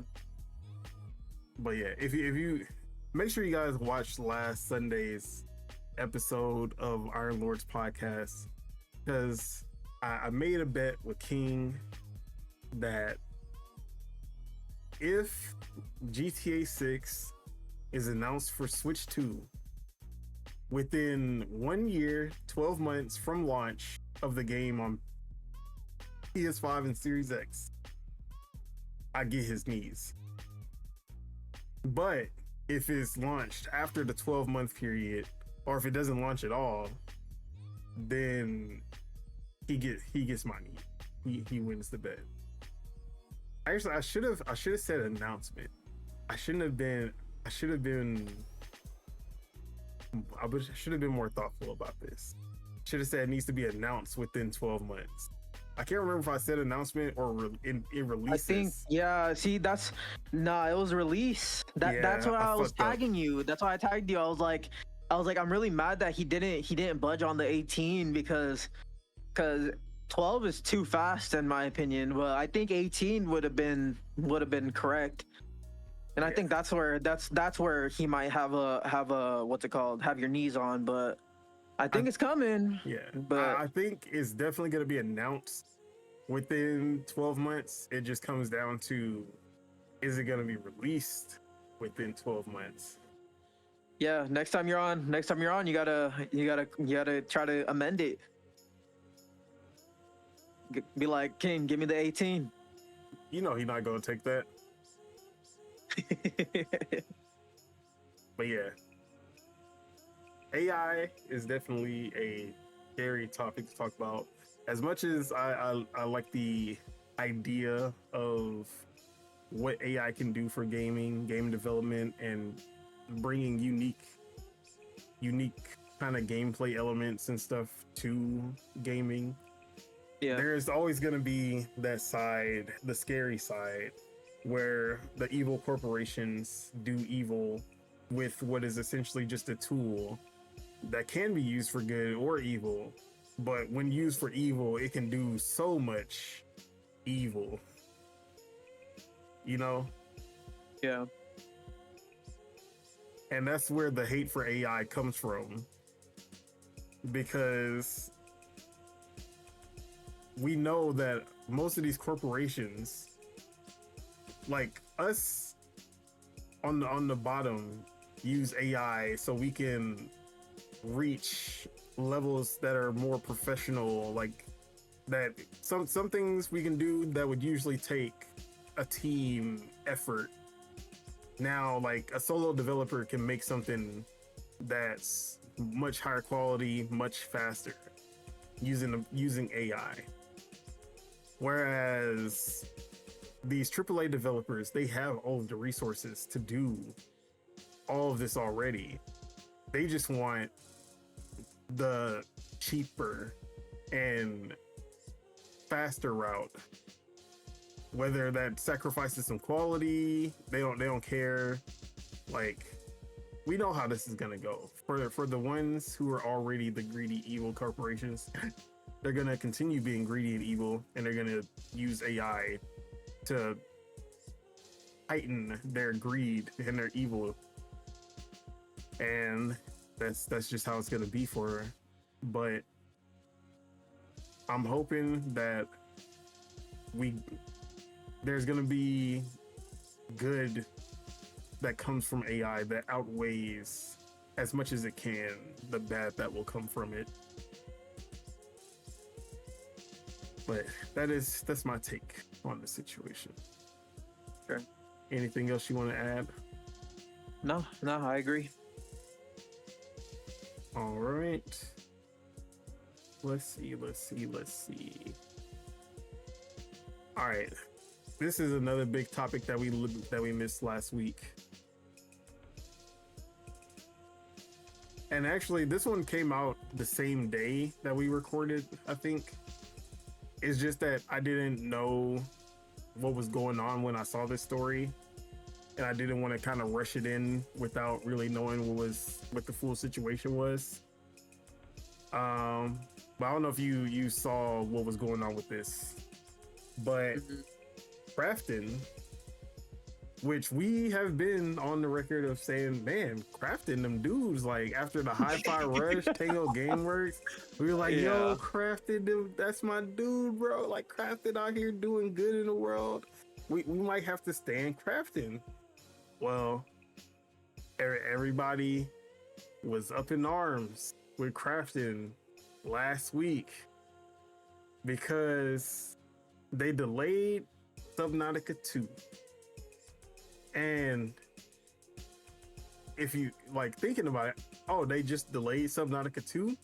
The game wasn't ready, and the publisher decided to delay the game because the game wasn't ready. Isn't that a good thing? Because usually it's the other way around. The developer wants to delay the game, and the publisher is like, hell nah, we need to put this shit out. It don't matter if it's broken. We need that money. Get that shit out ASAP. So, you know, why is a publisher delaying the game when the developer didn't want to delay the game? And it turns out the game was delayed ahead of a 250 million bonus payout that was supposed to be given to the Subnautica 2 developers Unknown Worlds. Now, let me go ahead and read the article. Actually, can I even read it? Bloomberg, did you hold me? I already read this article before.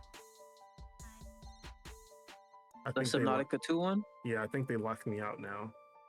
I have it up. Okay. Yeah, it's You want me not to read letting it? Yeah, read it because it's not letting me in anymore. Sure. You want me to just read it from the beginning, or? Yeah, from the top. Appreciate. All right, from the top, by Jason Schreier, and yeah, Bloomberg does be hoeing. I think it's you get one article per day for free, and then you have to pay or some bullshit.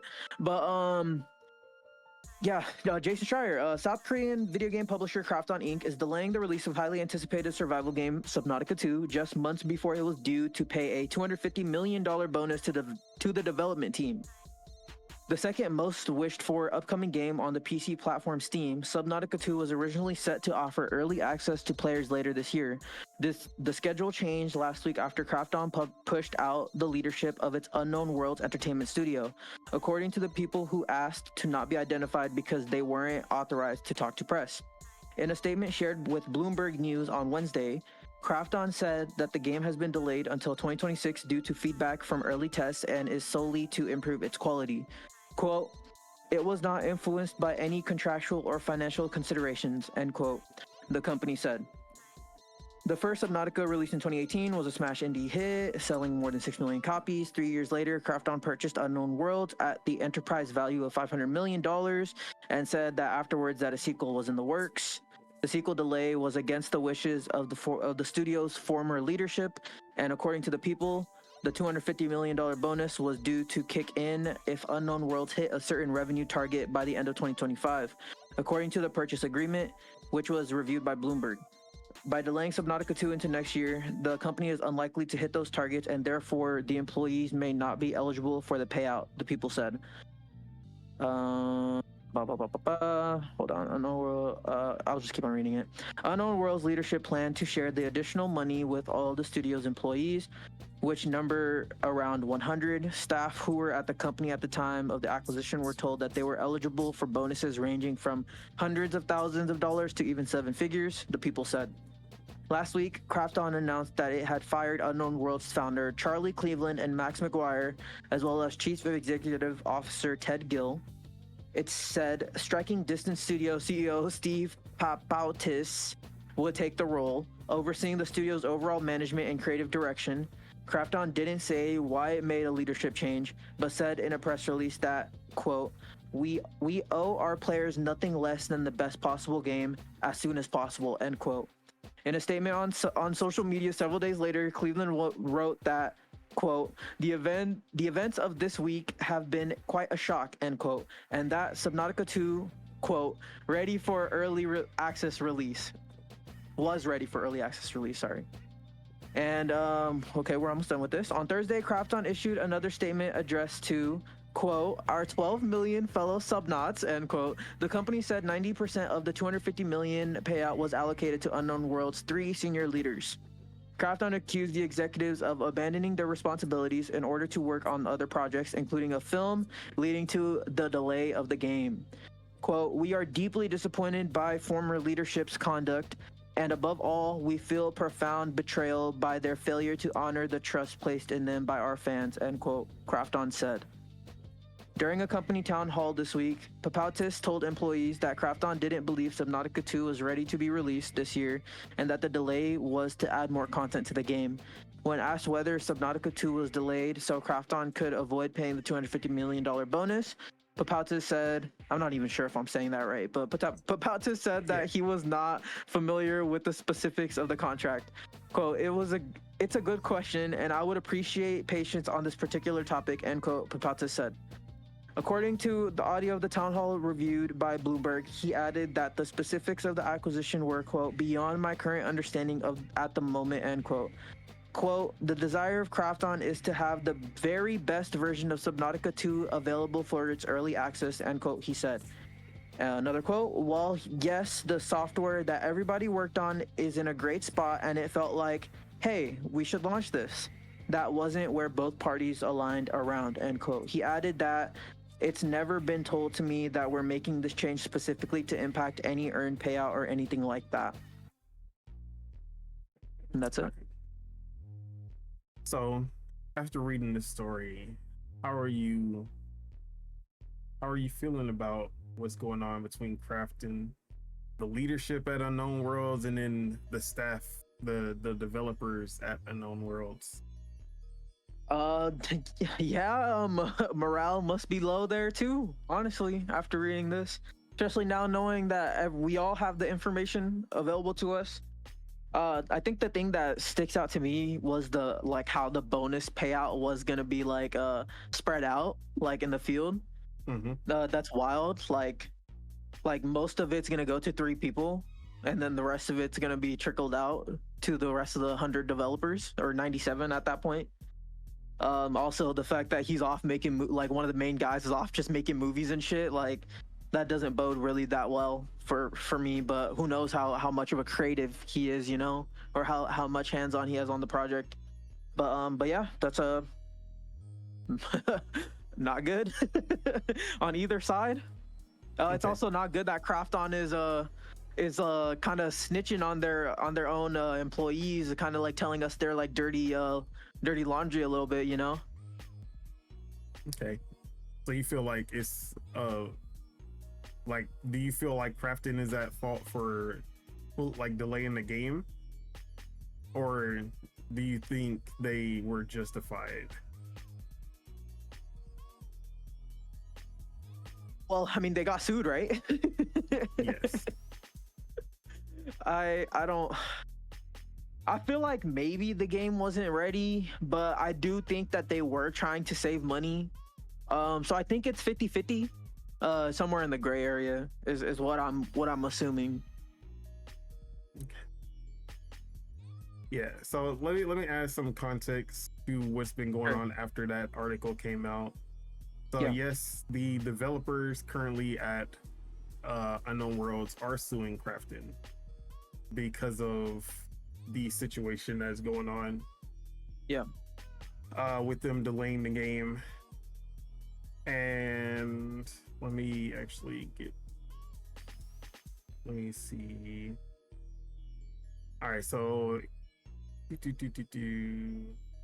as of last week, we know in our souls that the game is ready for early access. That's just how we roll. We like nothing more than for you to play it, game devs live for this, or live for this, sorry. But it's not currently under our control. We've now filed a lawsuit against Crafton. The details should eventually become at least mostly public. You all deserve the full story. Suing a multi-billionaire dollar company in a painful, public, and possibly protracted way was certainly not on my bucket list, but this needs to be made right. Subnautica has been my life's work, and I would never willingly abandon it or the amazing team that has poured their hearts into it. So this was one of the from Charlie, which I believe was one of the guys who was fired. I think one of them was Charlie. I forgot his last name, but I remember Charlie being one of the 3 executives at Unknown Worlds. So yeah, they are doing Crafton, and seems that they were supposed to sell 3 million copies by the end of 2025 to get that bonus, which I believe that would have been easy work for Subnautica 2. Yeah. There was a lot of hype surrounding Subnautica 2. Not only that, so some more context from some of the stuff that has been coming out. Early remarks from people who played it were they were positive.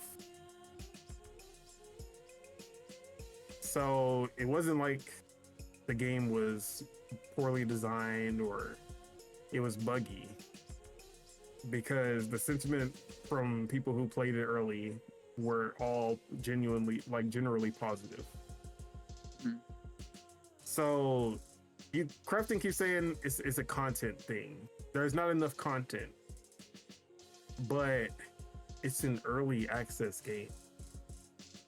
Now, if this was launching in 1.0 and there wasn't enough content, then yeah, that makes a lot of sense. Delay the game, get as much content as you can so that it's the full release. It needs to be content complete. Yeah. But it's the early access. Mm-hmm.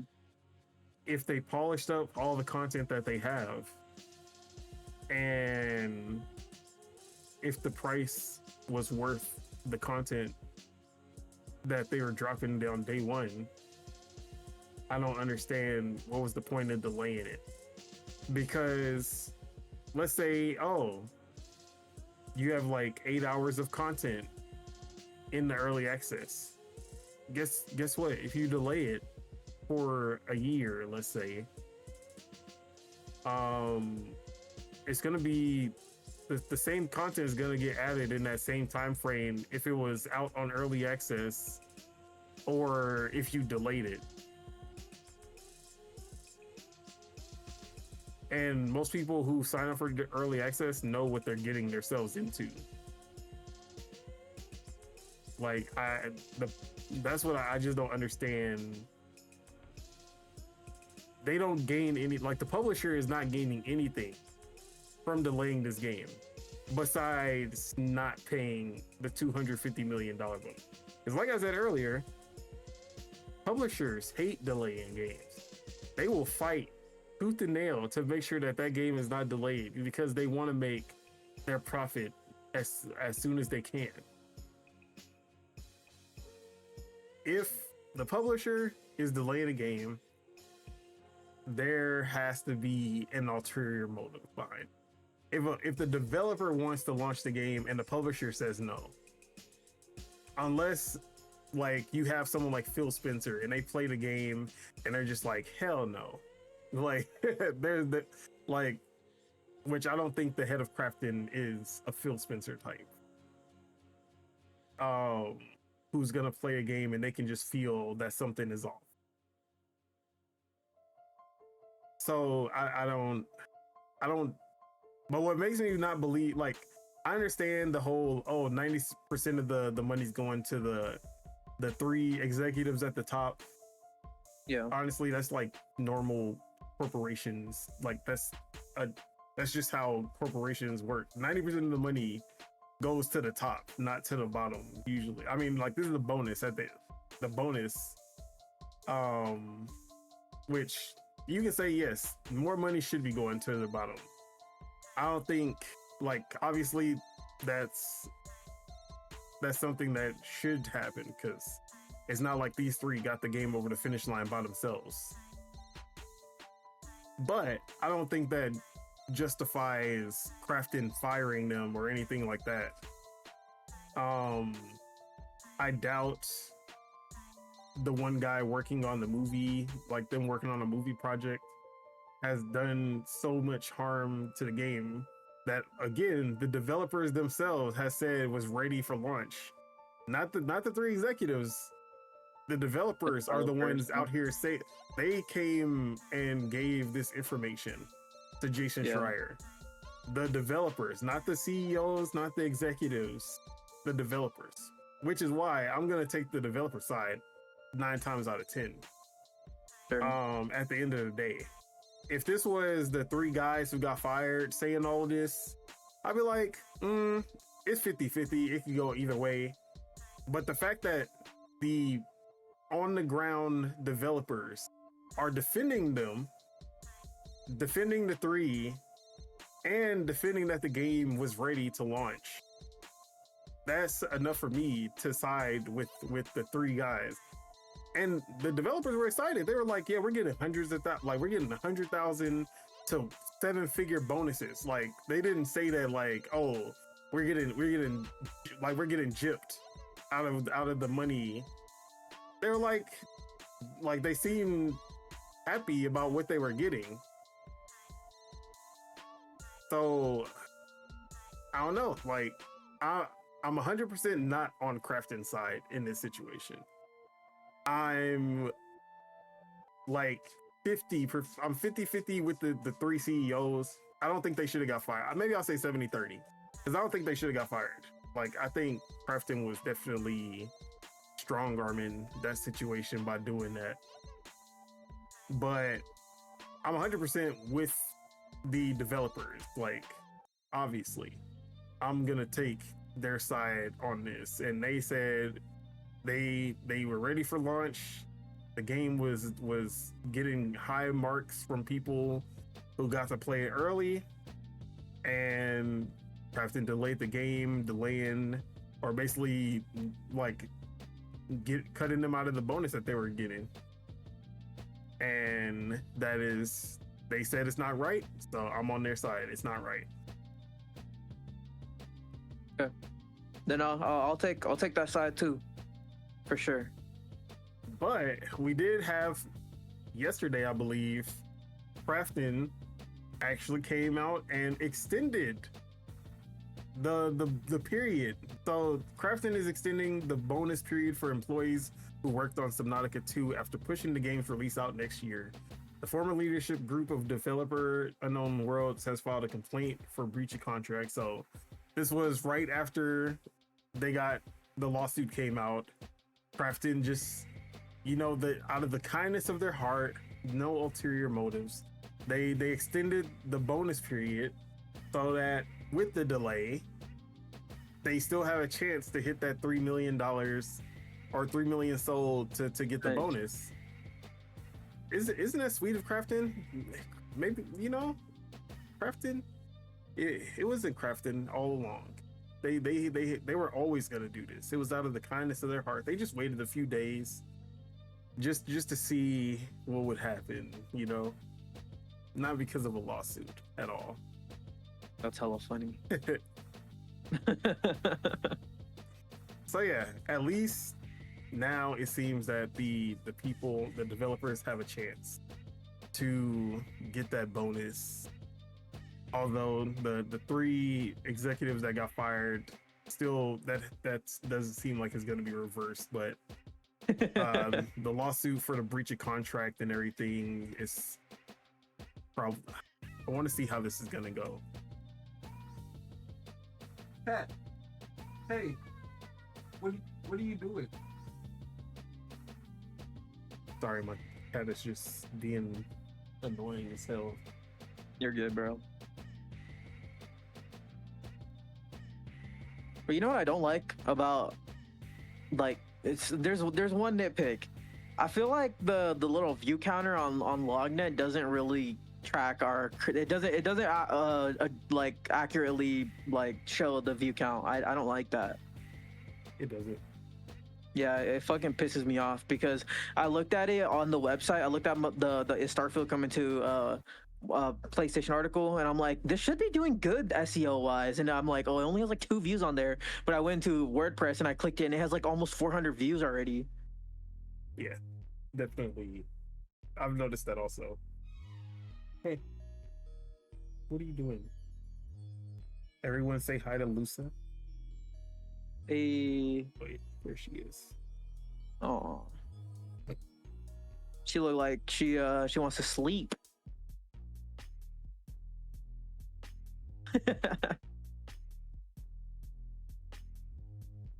Okay. But yeah, I'm okay as long as the developers get their bonus. Maybe they'll get a higher split now that the 3 guys were fired, and then it's a win-win. Oh yeah. For the whole situation. But also I think Crafton got to come off some bread for even trying to strong arm the situation in the first place. So we'll see how this lawsuit goes down. All right, let's see what else we got. We got 1, 2, 3, 4 more topics. 5 actually. Okay. Let's go on to another quick one. I don't know if you've been into this franchise, but this one kind of hit me when I saw it. Okay. A new Guilty Gear game has been canceled at developer Arc System Works. This is coming from Mike Straw over at our Insider Gaming. Sources say that the game's cancellation took place within the last couple of weeks. As far as reasoning behind it, nothing was specifically mentioned by those who spoke under the condition of anonymity. Insider Gaming did reach out to Arc System Works for comment, but had not heard back as of publishing. Guilty Gear is a fighting series that first debuted in 1998 for the original PlayStation. Since then, there have been 7 mainline games along with 6 spin-off titles. The last Guilty Gear game, Guilty Gear Strive, was first released in 2021. It launched on Nintendo Switch in January 2025. So, the in-development game had yet to be officially announced. However, when asked what this meant for the future of the series, one source said it was back to the drawing board. But that, based on what they knew, it wasn't finished. What do you think? All right.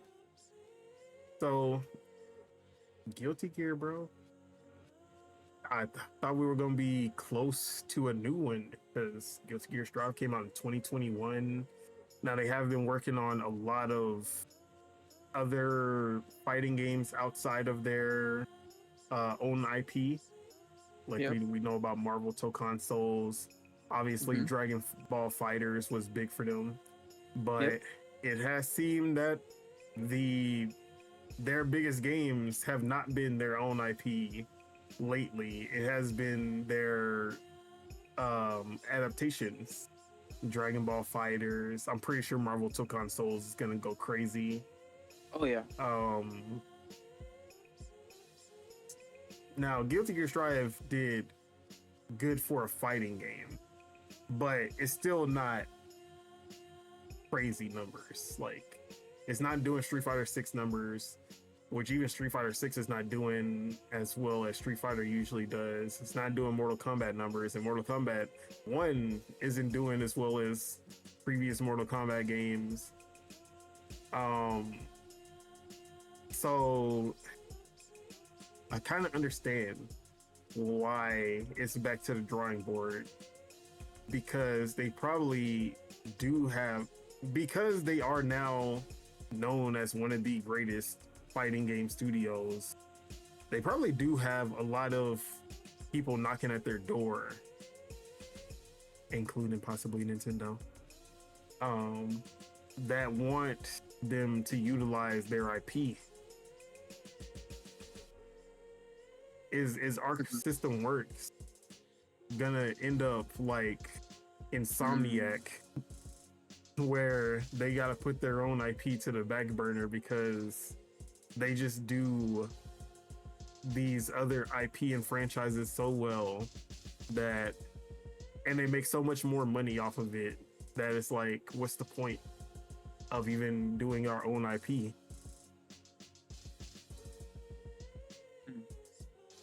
Because they have like 3 of their own IP that are like 3 games that are their mainline fighting game IP. Guilty Gear Strive came out in 2021. They just had a new Under Night In Birth, which that game has never been a seller, but this one especially was not a big seller at all. And then Blaze Blue has just been put on the back burner.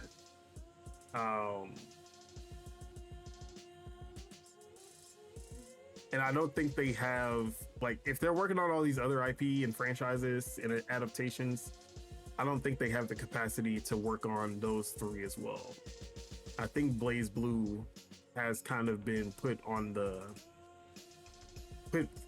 shelf in favor of Guilty Gear, and it might be, I think the Under Night that just came out might be the last for that series, because like I said, but Guilty Gear has always been their big one as far as their original IP. But it seems that might go to wayside as well.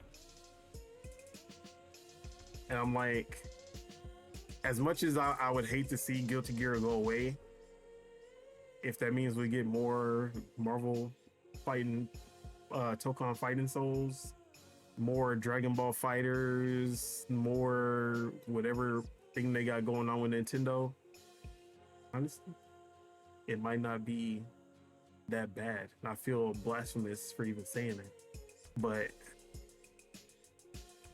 you know, that's how I feel. But have you ever gotten into the Guilty Gear franchise at all? I played the recent one on Game Pass, but that's really the only one I've played. I actually thought it was really good. very solid technical fighter. They're great. Stylish. Our Arxis is super stylish. Like the way the text pops up on screen and all that stuff. Like it feels really good too And the when it happens. soundtrack, bro. The soundtrack on that hoe is fire. Yeah. I think Arxis is great. They make really solid fighting games. I even played Dragon Ball Fighters. I remember thinking that one was super fun. Yeah, man. I mean, it makes sense if you think about it. It's like if they can make like a fighting game that can sell like 5-10 million versus selling like 2 to 3 or something like that. Like I business, even though they're eating the cost of licensing and stuff like that. Like I feel like it's it makes sense business wise. Yeah. Yeah, that's how I feel as well. And at the end of it, I would rather they take the bag from all these licensees and actually survive to see to see another day than put out another Guilty Gear that doesn't sell and then it bankrupts them. You know? Yeah, exactly. But I hope it's not the end for Guilty Gear, just because I just love,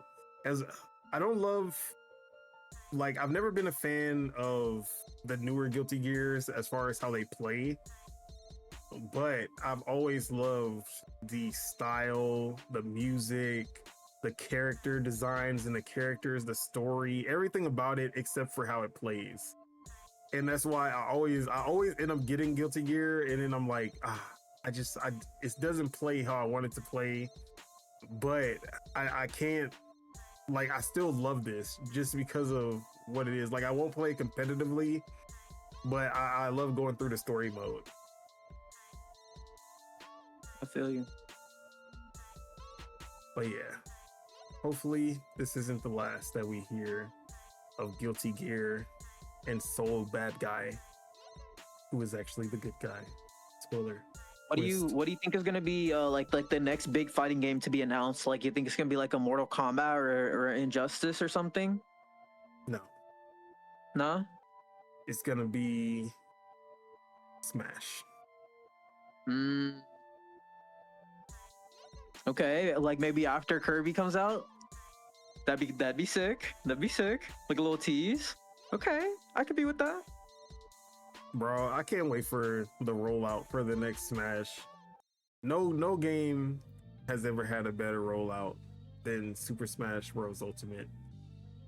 Like, yeah, from that initial reveal to the everybody's here, that game had it all. And then the post rollout for all the fighting pass characters, having fucking Joker announced at the Game Awards, that shit came out of nowhere, bro. Like, it could just hit, them announcements would hit you no matter where you are. You ain't know when it was gonna happen. And like, I remember that Splatoon, we got the Splatoon 2 breakdown at the end of a direct, and then the guy was like, here's some more Splatoon news. And then we just see Splatoon. We're like, bro, what game is this?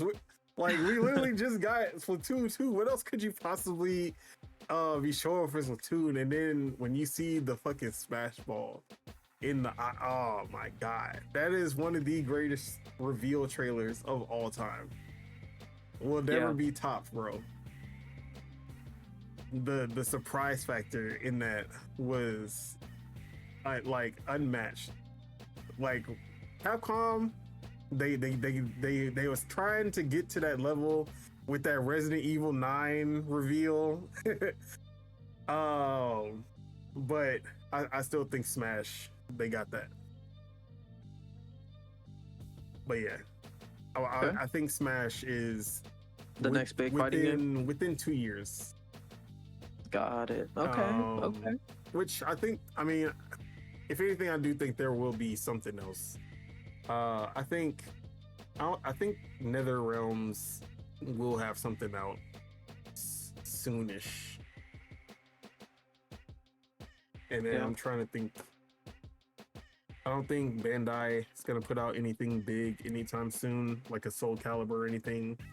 Oh, what's they called? RGG is supposed to have a new fighting game out. Oh yeah, Virtua Fighter, but we already know about that one. Sure, yeah. If we're talking about something that hasn't been announced yet, Sure. trying to think of any big players that have been. I mean, Boy Tecmo could always come out with a Dead or Alive, but I think they have moved on. But maybe I'm wrong. Maybe they do have something up their sleeve.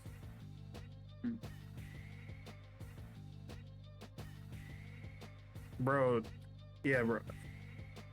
I love broken games, HDR, BG, but sometimes this man be having some of the worst takes. What did he say? On the planet. What did he say?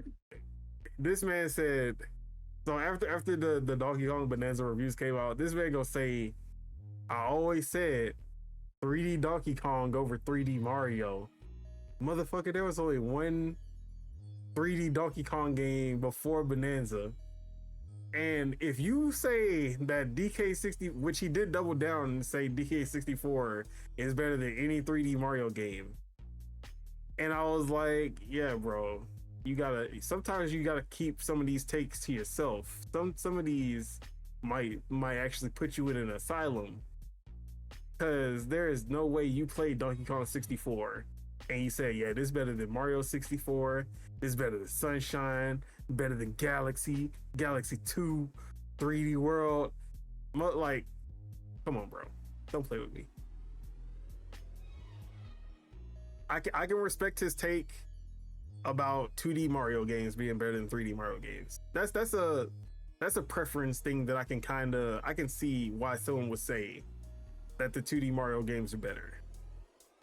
I will not accept any kind of Donkey Kong 64 praise of any kind over 3D Mario.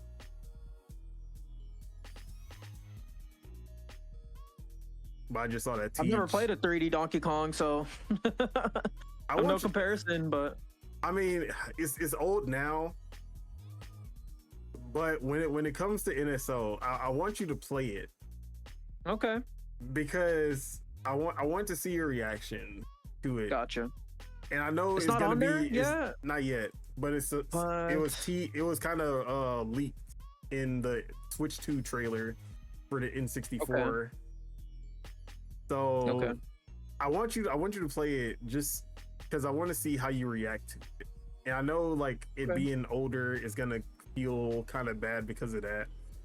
But the game has a lot of really cool ideas, and I think you're gonna like that part of it. Okay. But that game has some of the worst game design elements ever created. Like, it has really good mechanics. It looks good. It has really cool moves for the characters, and then the more you play, the worse it gets. That's sad. Didn't what's it called? Rare make that game? Yes, they did. It was one of the last Rare game. Actually, and that was the last 3D Donkey Kong 2, right? Yep, the last 3D Donkey Kong.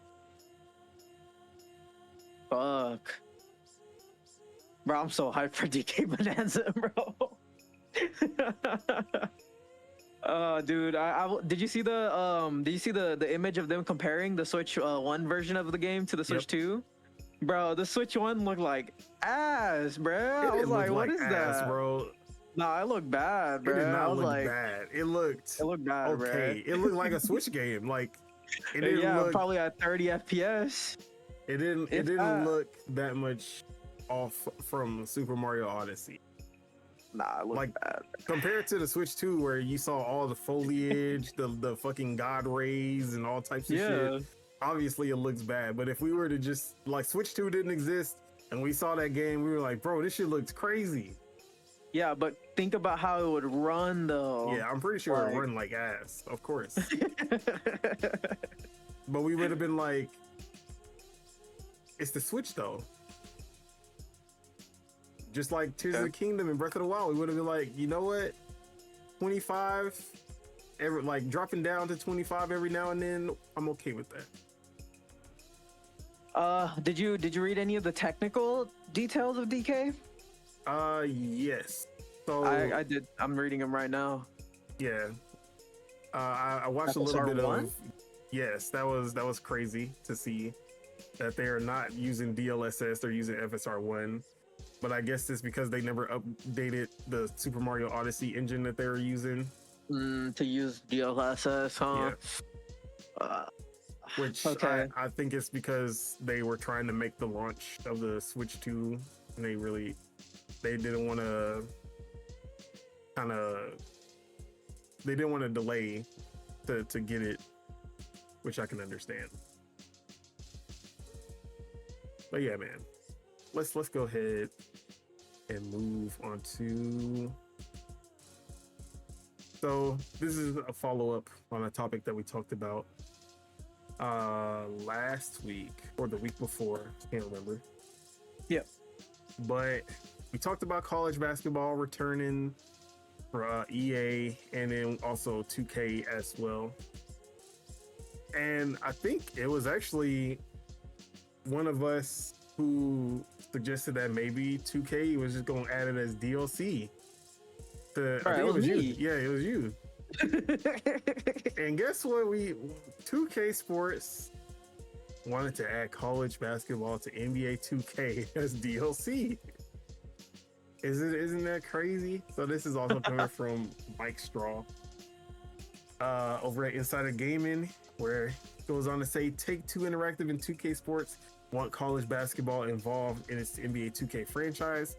In his latest Extra Points newsletter, Matt Brown has obtained 2K's proposal to the college licensing company, CLC, regarding adding college basketball teams to future NBA 2K games. According to the proposal, 2K wanted to use a non-exclusive model for a limited number of DI basketball teams that would be a 5v5 tournament gameplay format integrated into its NBA 2K game. Specifically, the model wanted the teams and tournament added to the game's My Team, the card collecting mode similar to EA's Ultimate Team, as DLC. In addition to adding it to NBA 2K's proposal, said it would assess the viability of a standalone college basketball game depending on milestones set for NBA 2K28, which would be when it would be implemented. Those milestones include reaching 3 million in DLC sales. As far as the number of teams in NBA 2K, Studio wanted to start with 16 teams for the first year, 32 for the second, and 68 for the third. Ultimately, the CLC recommended going with EA's exclusive proposal for college basketball games. EA then announced the return of college basketball games on June 30th.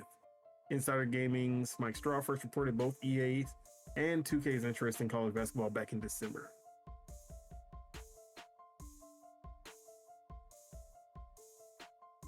Why?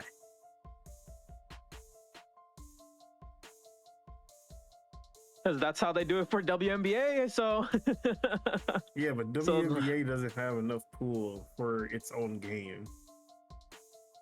College basketball and college football does, as we can clearly see from college football. Bro, college football 26 is apparently also an amazing game, just like last year's. Sucks that's not on the Switch too. I would fucking buy it day one if it was there. So I don't understand what they would be thinking. I literally gave them the game plan. They could have made double the money every year. Just put 2K college basketball in March and then NBA 2K in September. You got 6 months of the year getting all that VC money, and then boom, another one comes out 6 months later getting all that VC money again. Like, come on, bro. I gave y'all the game plan. I gave y'all all the tricks that y'all needed to swindle your customers, and y'all decided y'all wanted to just add it as DLC. Y'all rather be lazy than make money. That's fucking crazy to me. If you're gonna be lazy, you gotta have mind. You gotta be Mojang, and just be resting because y'all just make so much money off of just sitting there doing nothing. Y'all ain't there yet. Like, oh man. This is literally this is not what I wanted. This is the opposite of what I wanted. I wanted a competitor to call it to EA's college basketball. This is just them adding some bullshit. It ain't even feel like it's not even like a whole mode. That shit sound like fucking like they just add into the my team and it added a 5v5 tournament mode. Like, what is that? Not even adding the full roster at launch. Shit don't make no sense. But I bet when that EA college basketball come out, and if they eating your lunch, I bet you gonna rethink. But what's your take on this, bro? I mean, I already don't really fuck with 2K, the game. Well, I mean, I don't really fuck with the publisher that much either. But the game kind of blows, so it's not gonna make me want to play it, to be honest. But yeah, business wise, I'm with you. I mean, it doesn't make sense why they wouldn't just make a college basketball game. It'd be more money for them. Maybe it's that they don't want to like split off a whole different team or like add on to the team at 2K that makes the game. It could be that, but yeah, hopefully that EA one's good, because I want a good basketball game. Maybe by the time that's out, Slow Clap can come out with a basketball one too. Because I'd be playing, bro. Every time I play Rematch, that's all I think about now is like, bro, like I wish this was basketball. But it's okay. I'm not gonna play it regardless. I'm not gonna play 2K. Yeah. Although I'm gonna pick up 2K. Oh yeah, for the Switch. You know, actually, if it's good on the Switch too, then I might get it. But I think I have 2K25 from PS Plus, so I think they literally put it and on Game Pass. I'm surprised that maybe in like a month they'll announce that 2K25 is on Game Pass or something, because they usually come yearly for both of those services too. But yeah, outside of that, I usually don't play them unless they're free. Yeah, I'll give them the benefit this year just because first one on Switch 2, but yeah, that'll be it for me. You gonna review that? Yeah, I would. Yeah, I'm actually trying to get a code. I don't know if we have a relationship with 2K, but I wanted to get that. All right. Anything else though on this? Nah. All right. Let's move back to the Switch 2, because you know, everyone loves blaming Nintendo for things that, like, sometimes it is Nintendo's fault, but a lot of times it be them other dudes, and they love blaming Nintendo for it. And this is another case of that, because Square Enix came out and announced that Dragon Quest 1 and 2 HD 2D remake will not have an upgrade path from Switch 1 to Switch 2. And they say, quote, "Please buy your copy for whichever system you would like to play it on." Now, both of these versions are releasing at the same time. And, you know, if you have a Switch 2, obviously the bright thing would be to get the Switch 2 edition. But what if you have a Switch 1, you can't get a Switch 2 yet, but you want to wait, like you want to upgrade to the Switch 2 when you do get it? They basically want you to buy a whole nother copy. So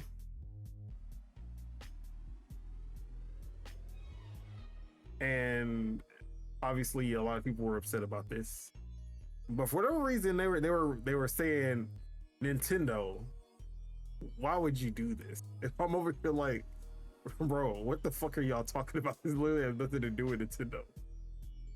Because the crazy part is Square Enix has a game coming out in a few months that has an upgrade path from the Switch 1 to the Switch 2, which is Final Fantasy Tactics Remake or Remaster, whatever you want to call it. That's funny. Yeah. So Final Fantasy Tactics has an upgrade from Switch 1 to Switch 2. But Dragon Quest 1 and 2 HD 2D Remake doesn't. Why is that? Who knows?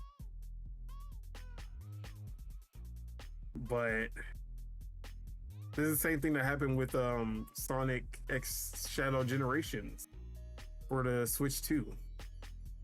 It doesn't, it's just publishers just deciding, nah, I'm gonna do my own thing. Even though Nintendo has given them all the tools to be able to do this. But how are you feeling about this lack of upgrade path?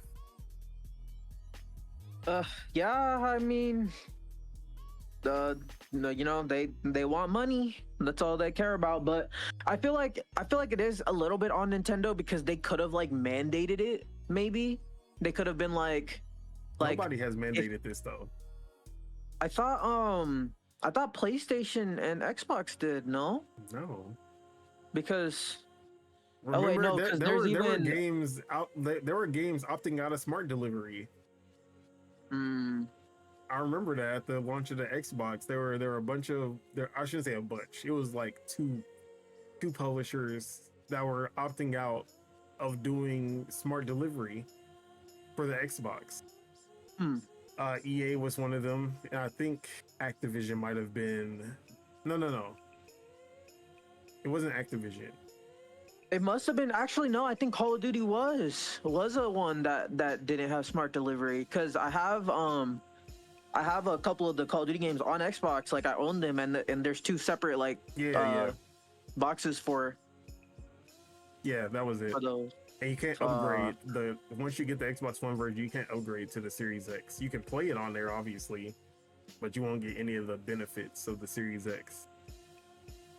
Yeah, I guess. Yeah, you're right. Yeah, I don't know, but and it was the same for PlayStation as well. Like you buy the PS4 version, you can't upgrade to the PS5. Yeah, only for certain games that had them. Like I think Forbidden West was one of them. I think Forbidden West has actually had the free upgrade, and that then was the last one with the free upgrade. Yeah, and then they started doing the $10, huh? Yeah. And then even games like Last of Us Part 1.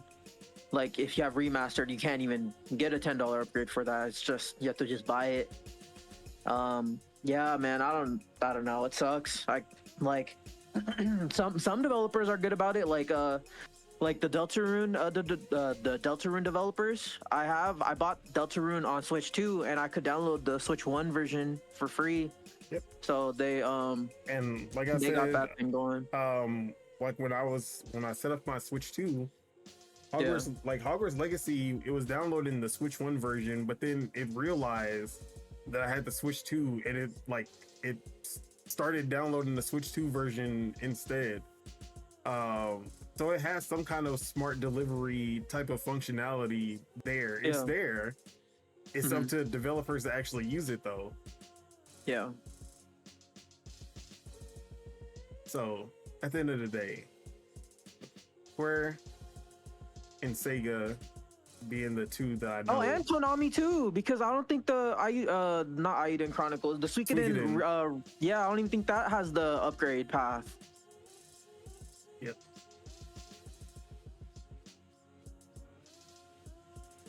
I think No Man's Sky, they have a free upgrade.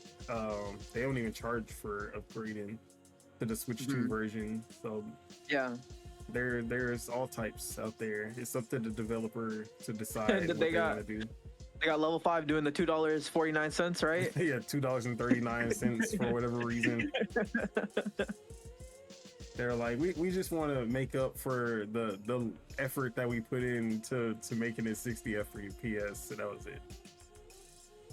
And up in the resolution, I think that was $2.39 worth of effort charging that. But yeah, man.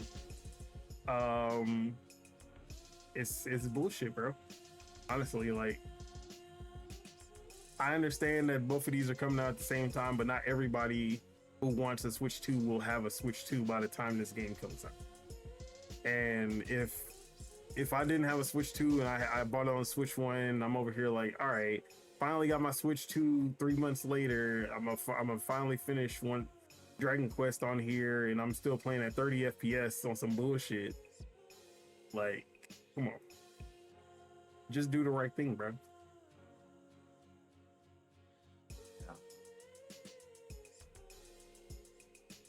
But was there anything else you wanted to add?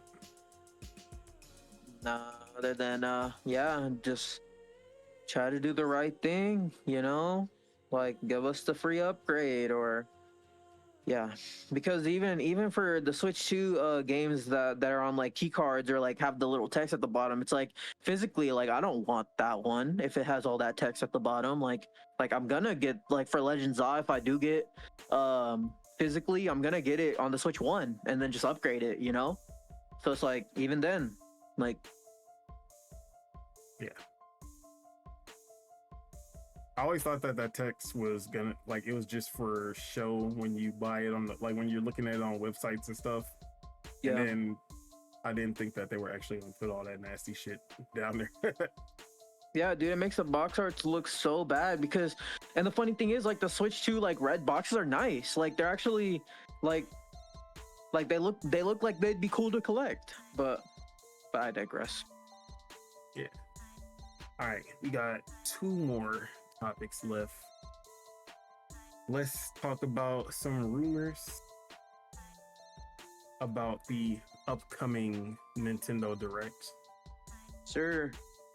Nate the Hate, who we all love because very accurate when it comes down to it.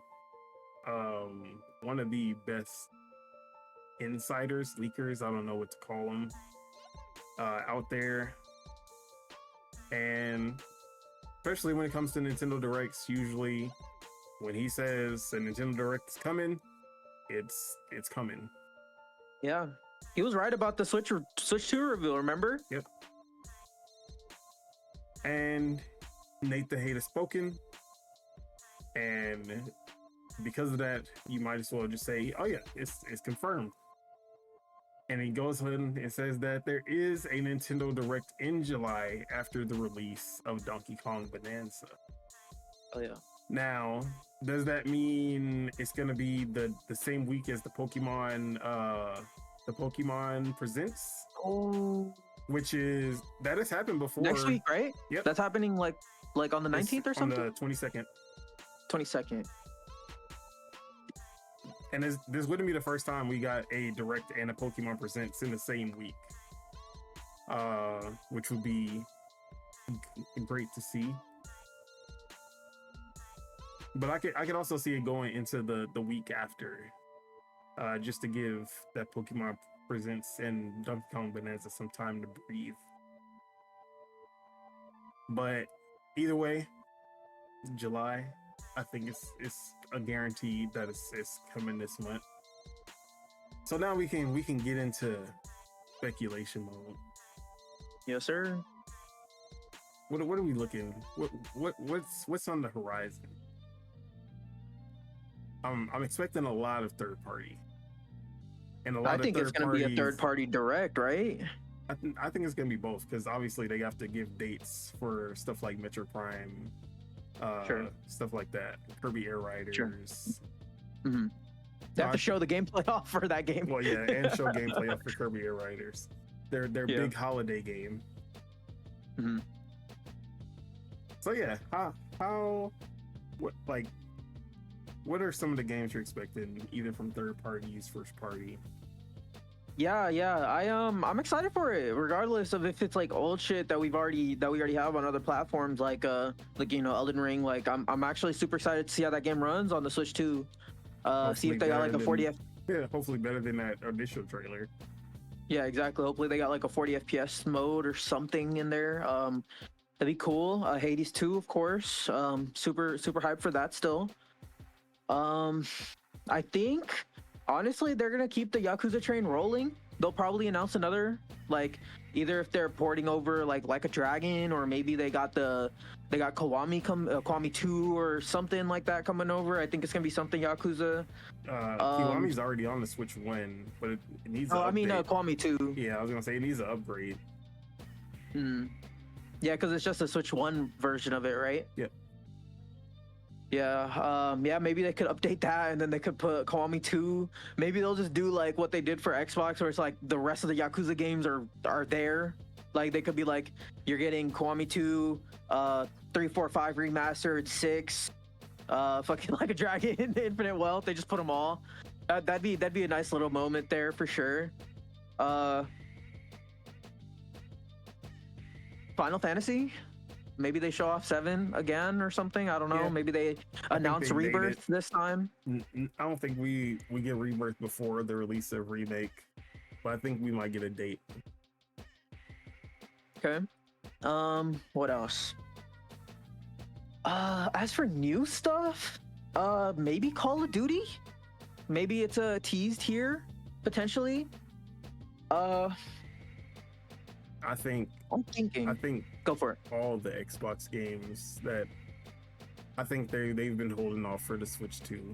I think we might even get, you know how when 2K, like the first one was the Bethesda loves Nintendo in the 2017, like it was like September 2017 direct, where they announced Doom, Wolfenstein, Skyrim all coming, and then 2K recently had one where they announced all the Borderlands games, the BioShock collection, what else was it? Civilization. Like they do these like publisher spots in Nintendo Directs, where when a publisher just has a shit ton of support, they just go, they have their whole section to just go off and show what they have. I think Xbox is gonna have a whole section where they just go all in and show off everything. I think we're gonna see, I think they're gonna have like updates for Grounded, and what's the other game on there? Okay, not Pentiment, but Grounded. Obviously, Pentiment doesn't really need an upgrade like that. Maybe Sea of Thieves gets the release. Gets ported. Hi-Fi Rush. Dude, if Hi-Fi Rush gets ported, bro, I'm buying that shit day one, bro. Call of Duty, we'll get an announcement. I think Doom: The Dark Ages. Doom, Indiana Jones, if that could run on there too, that'd be crazy. I think maybe it'll be like 3 games at a time. I don't think they're gonna just go all out. So I think I'm gonna say Sea of Thieves is a for sure. I think Forza is a for sure. Okay. Well, I don't know about Forza actually, because there's no analog triggers. That doesn't stop any of the other racing games from going to the Switch. But it's like, how do you control the speed of also, it without you can always do third-party games. I mean, third-party controllers that have analog support. If you're really into racing, like the average racer does not need analog triggers. You can always do what is it called? Like taps. Yeah. Like bursts of acceleration. I got you. I think if we're thinking outside of Microsoft and Xbox and Bethesda, I think Borderlands 4 should get another showing. Because they announced that game's not going to be day and date with the release. But that's also why I don't think it will be at this direct. I think it'll be maybe at a later one, or they'll just have a standalone trailer whenever it does have a specific date. Maybe they could announce college football for Switch here. That'd be fucking amazing. That'd be a good pull. Yeah. I don't know why, or we'll see. But I think the college football team is a little smaller, just because they don't have a PC version either. And I think it's just because that's true. They don't have the capacity, I guess, to get the port out, and they're probably working on. I think they're They're probably Well, it's the working on same it. team technically. It's the same team as the Madden team. It's just split off from the Madden team. Yeah, but I think it's a smaller team split off, not like 50-50 or the bigger Sure. team. Yeah, I got you.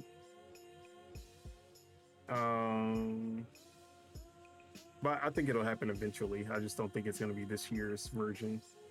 I think like 27, they'll probably have PC and Switch. Let's see. I feel like FC 26 is an obvious one. And then 2K also. I think both of those are going to show up. Gameplay, like 3? Footage. Witcher 3 update? I can see that. That's trending? Metaphor, 100%. Okay. Metaphor is 100% there. Persona 3 Reload, possibly as well. Because that's not on the Switch one. Let's see. Sega, what else they got? I think some Yakuza games for sure. Maybe they just skip to like a dragon. Just say, you know what? You played 0, you played 1, here's 7.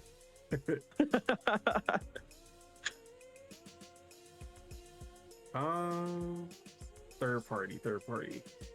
Spider-Man? No, I'm just kidding. That'd be crazy though. That'd be fucking crazy. 2. Let's fucking go. That would be insane, bro, Helldivers 2 dude. is coming on August 26th as well. Oh, bro. That'd be insane. It could run it. It could run it. What are some big? Oh, I said this before. The first direct that we would get, Baldur's Gate 3 will be there. I think Baldur's Gate 3. I think Larian is itching to get that game out on the Switch too. It'll be a perfect fit. Crossplay, everything. What else is a good? But yeah, I think we get a little tease for Call of Duty, but not a full gameplay showing or anything. It might literally just be whoever's either Phil Spencer or one of the Activision peeps just saying Call of Duty's coming to the Nintendo Switch 2 at the end of the year or something like that. Yeah, that's it. Kind of like the two, like the WWE and NBA 2K announcements at the Switch 2 Direct, where like they didn't show anything, they were just talking about it. Yeah, hear me out with this one. The next Shin Megami Tensei.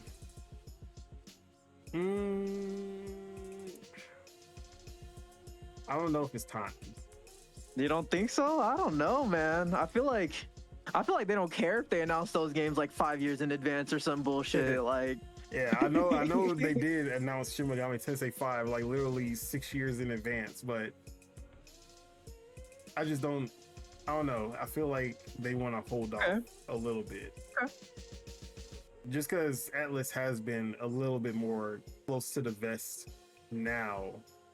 Sure. Like, obviously, we still have not seen Persona 6, even though they announced Persona 5 like 8 years before it finally came out. Yeah. Same with like Metaphor, we got the reveal trailer 2 years, or was it 1 year before? I think it was 2, but I think like the project name for it was announced in like 2016 or something like that. It was ReFantasy. And then they learned Spanish or Italian or something. Fantasio. What are some big third parties that would kind of shut shit down if it was announced for the Switch 2? I feel like PlayStation, something from PlayStation, bro. We already got Hot Shots Golf, bro. What else do we need? Oh yeah, dude, Switch 2 versions of that would be amazing. Switch 2 versions of what's it called? Of Freedom Wars, of fucking Patapon even. That would be great. Bro, actually, you know what would really shut shit down? If we got Astrobot.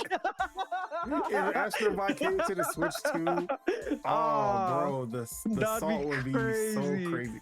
And then you just magically see. You gotta pick it up, bro. Look, you see the sales of Astro Bot go from 2.7 million or 2.9, whatever is that, to 5-6 million out of nowhere. It's, oh my god. Yeah, that would shut shit down for sure. But these particle effects can only be done on the power of the PS5.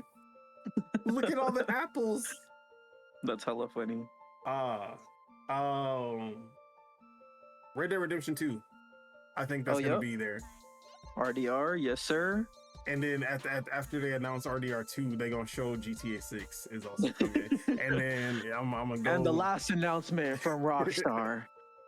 And then I'm gonna pull up on King. I'm gonna pull up on King in person. Ooh. Chainsaw in hand. You gonna book a flight? I'm gonna book a flight, chainsaw in hand. Chop 90 off miles his like knees. Matt Bars. I'm gonna chop off his knees, and I'm taking 1% off of. I'm taking 1% from him. He gonna be 97%. Oh, 97%. Yeah. Okay. And then I'm just gonna leave. I'm gonna leave a glizzy right. I'm gonna leave a glizzy where he lays. All right. That's funny. Any other ones you got? I mean, I'm still hoping that there's some brand new third parties announced here. Maybe they can show off the Rayman. That's been bubbling up. Yeah, I think Ubisoft has like Assassin's Creed Shadows, something. Yeah, put something rumored. On there. That's already rumored to be in the works for the Switch 2. Mm-hmm. Or I shouldn't say. They might show us Star Wars it's as well. Actually, it's not even rumored. It's already like it had a copy. What is it? It's already has the an ESRB, maybe? Yeah. So it's there. It exists. Sure. Yeah. But I think Ubisoft wants to announce a new game that would fit with the Switch audience, and I think Rayman would be that, as well as the Star Fox game. But Star Fox would be cool. Yeah. All right, let's move away from third party. Now, we know that they already have a solid lineup for the rest of the year. Two games announced for next year, first party wise, and then one third party exclusive being Dust Bloods for 2026. What else do they got up their sleeves? And do you think anything coming out this year for first party? If there's,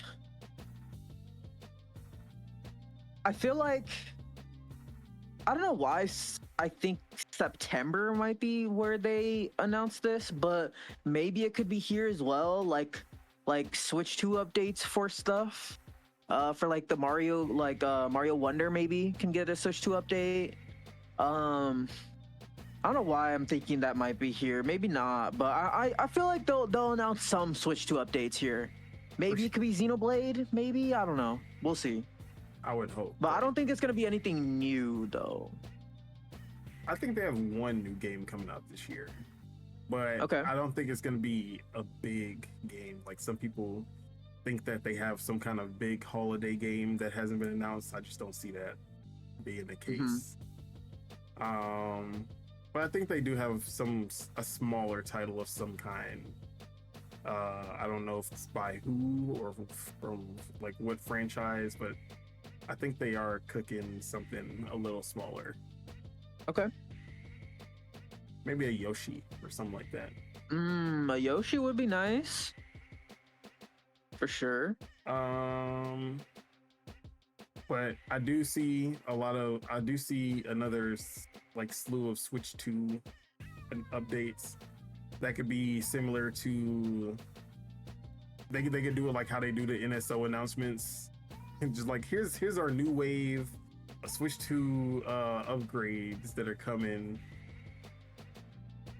I could see something like that. But I think we will get like 2 first party games that are coming out 2026. I think one of them, let's see. All right. I think we gonna see Luigi's Mansion 4. Okay. Yeah. I think it's about time. 2023. Yeah. It didn't seem like Next Level put that much effort into Battle League. The remake. No, Battle League. Oh, and that remake. I forgot about that one actually. But even then, that one wasn't really like, it wasn't even a remake. It was a remaster. Yeah. But I could definitely see them getting Luigi's Mansion 4. That would be a big one. I'm trying to think who's ready to go. Oh, Fire Emblem. I think it's time for my Fire Emblem. Been needing that. But that's all I got. Any first party games that you think might be ready to go? I don't know. Like I said, I don't think that they will announce anything new. I feel like maybe they'll show off Splatoon Raiders. Oh yeah, for sure. Maybe this can be where they show that off as well. Hyrule Warriors, that one too. Looking for that. I don't know, man.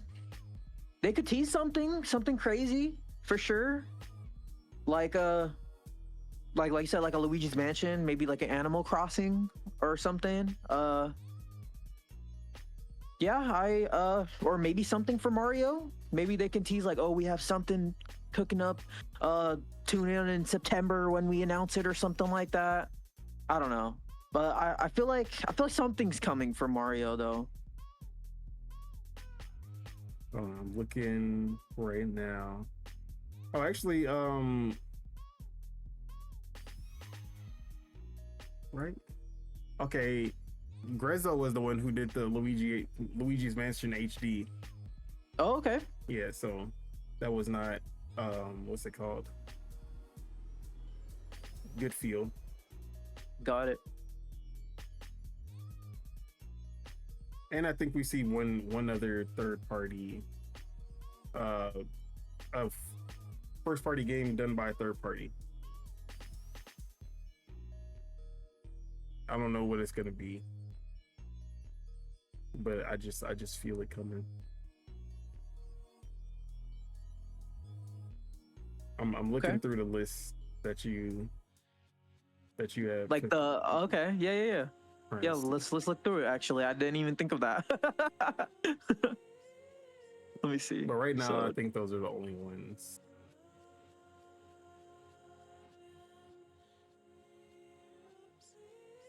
Maybe a Mario sports game? That'd be sick. A new one? Sluggers has been like rumored for a long ass time. Overdue for that. Yeah, 100%. That'd be awesome. A baseball one. Nintendo Labo 2 is happening, bro. Let's fucking go. Yeah. I don't know. I think they want to hold off until next year to announce their big stuff. Because they have a solid lineup already for the rest of the year. All right, back again. Fuck Xfinity. But yeah, like we were saying, the roadmap is already solid for this year. I think for the most part, they're gonna start focusing on what's coming after. Besides, at least from first party standpoint, third parties, I think we're gonna see a lot coming out towards the later half of the year. But for first party, we'll probably see a lot more 2026. But anything you want to add before we move on to our last topic? Nah, other than the fact that I'm excited, man. I'm excited. I need to see more. Tony Hawk runs great on the Switch. It runs at 60. looks like the next gen or the current gen version, sorry, over the last gen versions. And yeah, the Switch 2 can handle it. It can handle most of these games. All right. Let's get into final topic. Let's talk about Santa Monica. Sony Santa Monica, to be exact. And what their next game is and what they're working on. So, this is from Okami13, who rounded up what Jason Schreier said. Apparently, Cory Barlog's next game is not sci-fi, which has been a long-standing rumor about it. Also, quote, "It's not a new IP, but it might feel like one. Maybe that's why people are confused." Okay. And lastly, it's not a licensed IP. That's according to an older post from Ashong, who Schreier says knows what he's talking about. So, from these little tidbits, because now my view on Cory Barlog's game has completely gone out of the window from what I've been expecting for so long. Yep. What do you think? What do you think we're working with, or what is he working on? Bro, this is a developing story. I've been kind of digging through the internets, as you can say, trying to figure out what he's talking about, or what he's even trying to mention. I even looked at Cory is it Barlog or is it Barlog? Barlog. Okay, so yeah. Yeah. I looked at his Moby Games page just to see what he's been a part of, to maybe try to figure out what what might be the thing that is driving him here, or because it's something that he cares about, or else he probably wouldn't be working on it, I've kind of come to the conclusion that it's gonna be what God of War 2018 was for the God of War franchise, but I don't know if it's gonna be God of War itself, or I see people are joking around that it's an Atreus game or whatever, but I feel like if it was God of War adjacent, then it would have been stated as that, and it wouldn't feel like a new IP if... Exactly. But yeah, so right now I don't know what it is at all, because Cory hasn't really worked on too much. Here, let me say some of the stuff that he's worked on.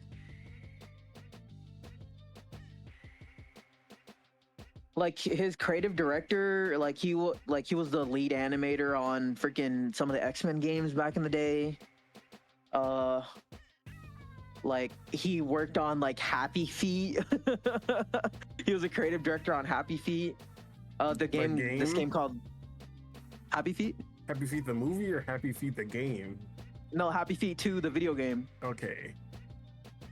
I never played it, but he was the creative director of both the DS and the PS3 version. He was the cinematics director for the Tomb Raider reboot, the first one. Mm-hmm. Yeah, I mean that's really it. He's worked on God of War and some smaller stuff here and there, but it's really just God of War. Okay. So I don't know. I mean, it doesn't have to be something he's worked on before. Yeah, no, I know, but I'm just saying just based off of what he has worked on, what he would maybe be passionate about. But I don't, since it's obviously not sci-fi, that crosses off Killzone, because Killzone's sci-fi. That also crosses off. Is Kinetica sci-fi? Is that even Sony IP? I don't even know what that is. What did you just say? Because that's Kinetica. I don't even know what that is. That's a game that I was seeing thrown out there, but I also never really heard of it. It was a PS2 game, I guess. Okay. But that's also, I think, sci-fi. I think Connecticut was a Sony Santa Monica game, not Corey's game, but a Santa Monica game. Um, it was like a racing game. I'm looking at a gameplay of it. It was like this weird racing game. Kind of reminds me of a little bit of Kirby Air Riders in a little bit, like in a sense. Maybe like Kirby Air Riders mixed with like Star Fox, not Star Fox. What's it called? F-Zero, maybe. Okay. That's what it kind of looks like to me. But that's also looking like it's sci-fi, so it's not. I don't know if that's what it is. But yeah, I don't know, man. The only conclusion I've came up to is it's gonna be whatever God of War 2018 was to that franchise. That's the conclusion I've came up with. All right, you ready for my theory? Go for it, man. I'm ready to hear it. Cory Barlog. He said, I don't want God of War, and I don't want any of these other bum ass games that Santa Monica made. I'm going through all of the PlayStation IP, and I'm taking something with me. And he was going through, he was looking, and then he said, you know what? I want this one. I'm taking it. And then they were like, but that's ours. We were gonna do something with it eventually. And Cory Barlog was like, not soon enough.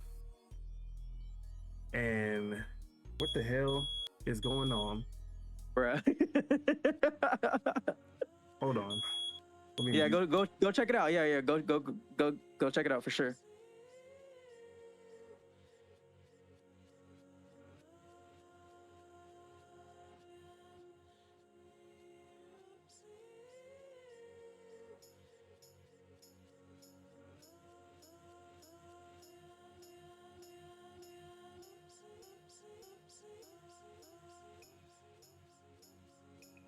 You good? Oh. Everything just decided to go wrong today. Oh no. But it's all good. So yeah, you know, they over here like, but we were gonna do something with it eventually. And then Cory Barlog was like, not soon enough.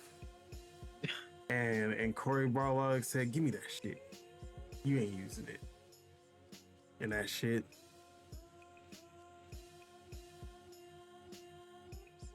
Jack and Daxter. It's happening. Cory Barlog, Jack and Daxter, going all out, bro. It's happening. He went to Naughty Dog. He said, "That's mine now." Naughty Dog was like, "Naughty Dog was like, right. but we was gonna make something with it eventually." Nah, it's mine now. You lost your chance. Let's fucking go. Jack and Daxter is back. Cutscene, all the cutscenes, one shot cutscenes, no camera, no takes. It's about to be, oh man, it's about to be amazing. Actually, would Jack and Daxter be considered sci-fi?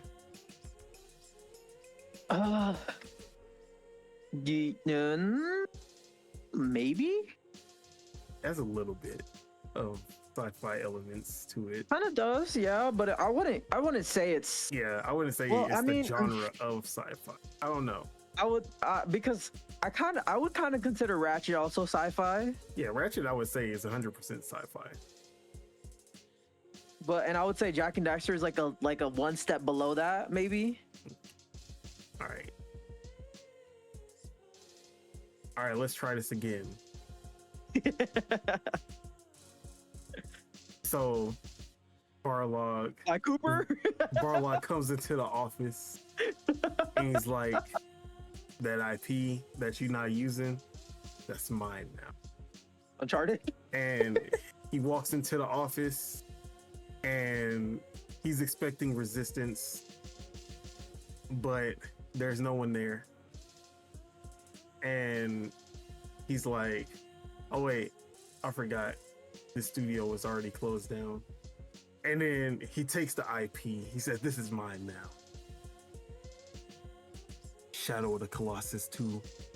Shadow of the fucking Colossus 2, baby, is happening. Oh my god, Cory Barlog. None of the people from Japan Studio, because they don't exist anymore. They're with Team Asobi and they're working on another trash Astrobot game. But it's about to be amazing, bro. Okay. You know what? I'm honestly excited for whatever Cory Barlog's working on, as long as it's not God of War. Because he ruined God of War. Imagine it is an Atreus game. He ruined God of War for me. I would even be okay if it's like a God of War spinoff, but as long as it's something away from Kratos and away from the main storyline, I'm okay. I would be okay with whatever he got cooking, if it is God of War related. But I still feel like if it was, Jason would have said. Yeah, I and think so too. there's also we kind of know that they're still making a God of War. So I don't know why there would be two separate teams both working on God of War, you know, or like God of War and God of War adjacent. Yeah. So I do think it's gonna be something well, not new, but something different from God of War. Yeah, but I do think it's going to be a revival of some kind of old IP. Oh, shit. I just thought about it. All right. Go for it. Damn, it's sci-fi. I was going to say Cory Barlog kicks down the door, barges into the office. He says, that IP that you're not using, that's mine now. Like, you don't even work here. And he says, Perfect Dark. That's mine. That's hella funny. Cory Barlog making Perfect Dark because Xbox wouldn't. That's hella funny. But it's hard to think of any PlayStation IP that you can revive because they didn't really start working on their own games until late PS3. Most of the PS2 and PS1 games are owned by Third parties. Third parties. Yeah, I agree. I'm trying to. All right, it's Mag, bro. Oh, Cory no. Barlog is bringing back Mag. Fuck no. If it would be anything, it'd be SOCOM. Cory Barlog, SOCOM. You really think he can pull that off?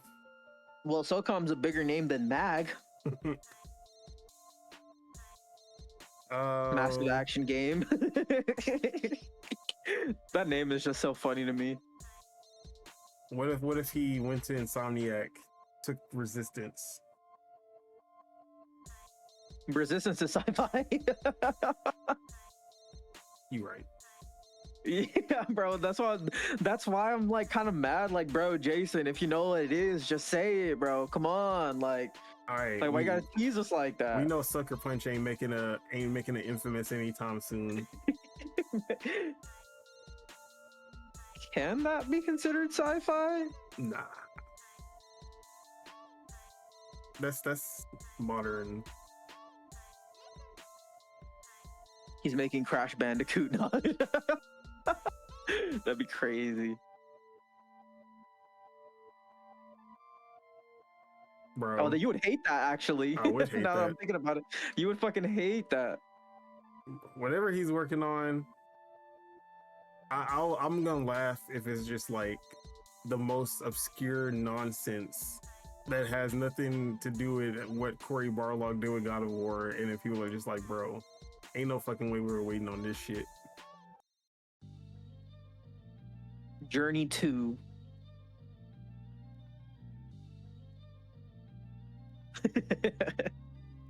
It's Gravity Rush 3, baby. Let's fucking go. Ooh. He did it. Oh my god. We got it. We did it. That would be amazing. I wouldn't think he could pull it off, but I'll just be okay with it being Gravity Rush 3. Their tech engine's really solid. I guess.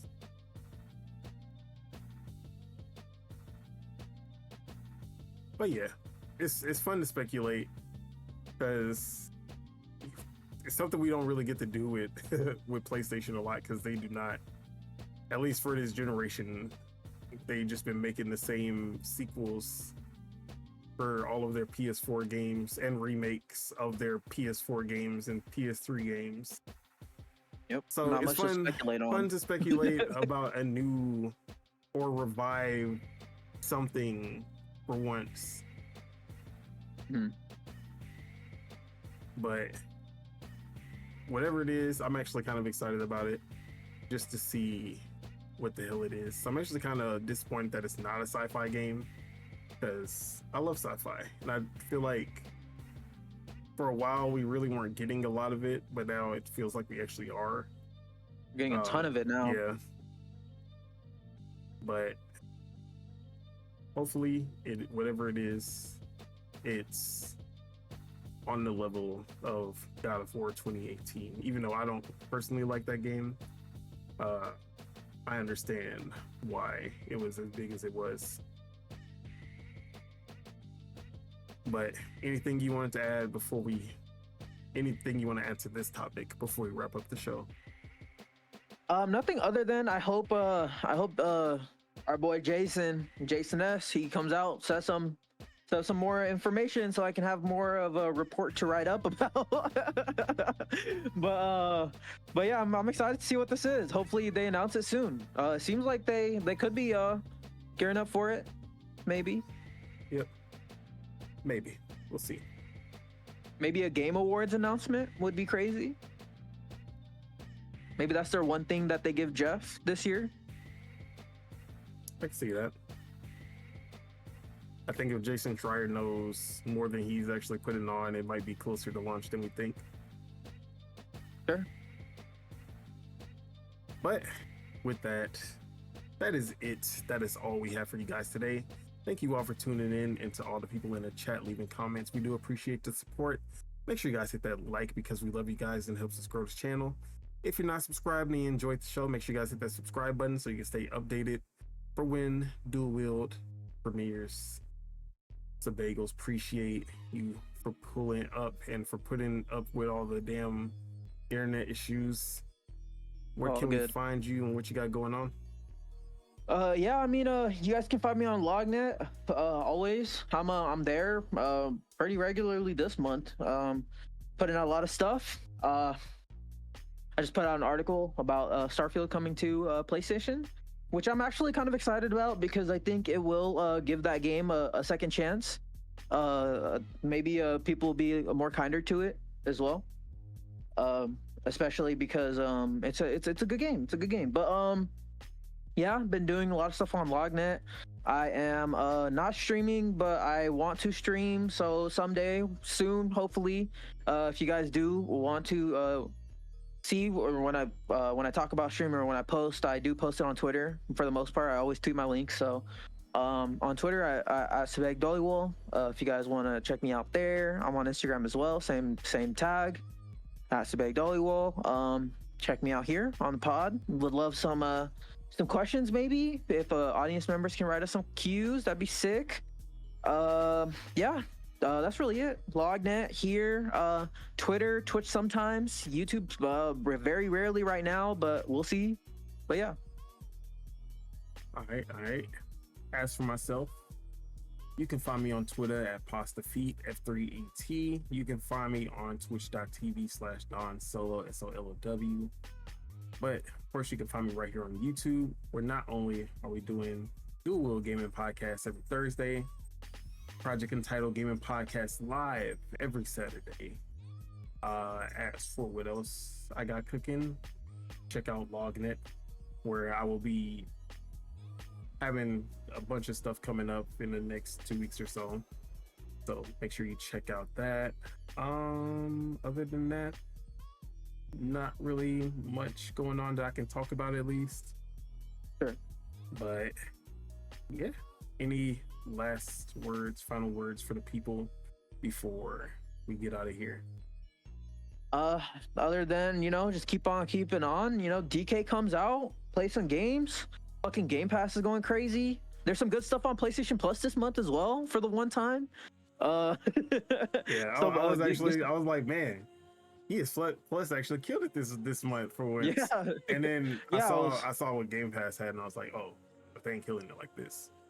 yeah. So Game Pass still got it for sure, but PS Plus got a good month this month as well. But yeah, just keep on grinding out some games. That's all it's about. Yes, sir. And don't forget, go bananas. Go Bananzas. But with that, let's go ahead and get out of here. Appreciate everybody once again. And why am I forgetting my outro? Enjoy your month. Wait, shit. Enjoy your weekend, your week, month, year, life, all that. Peace out, everybody. Peace.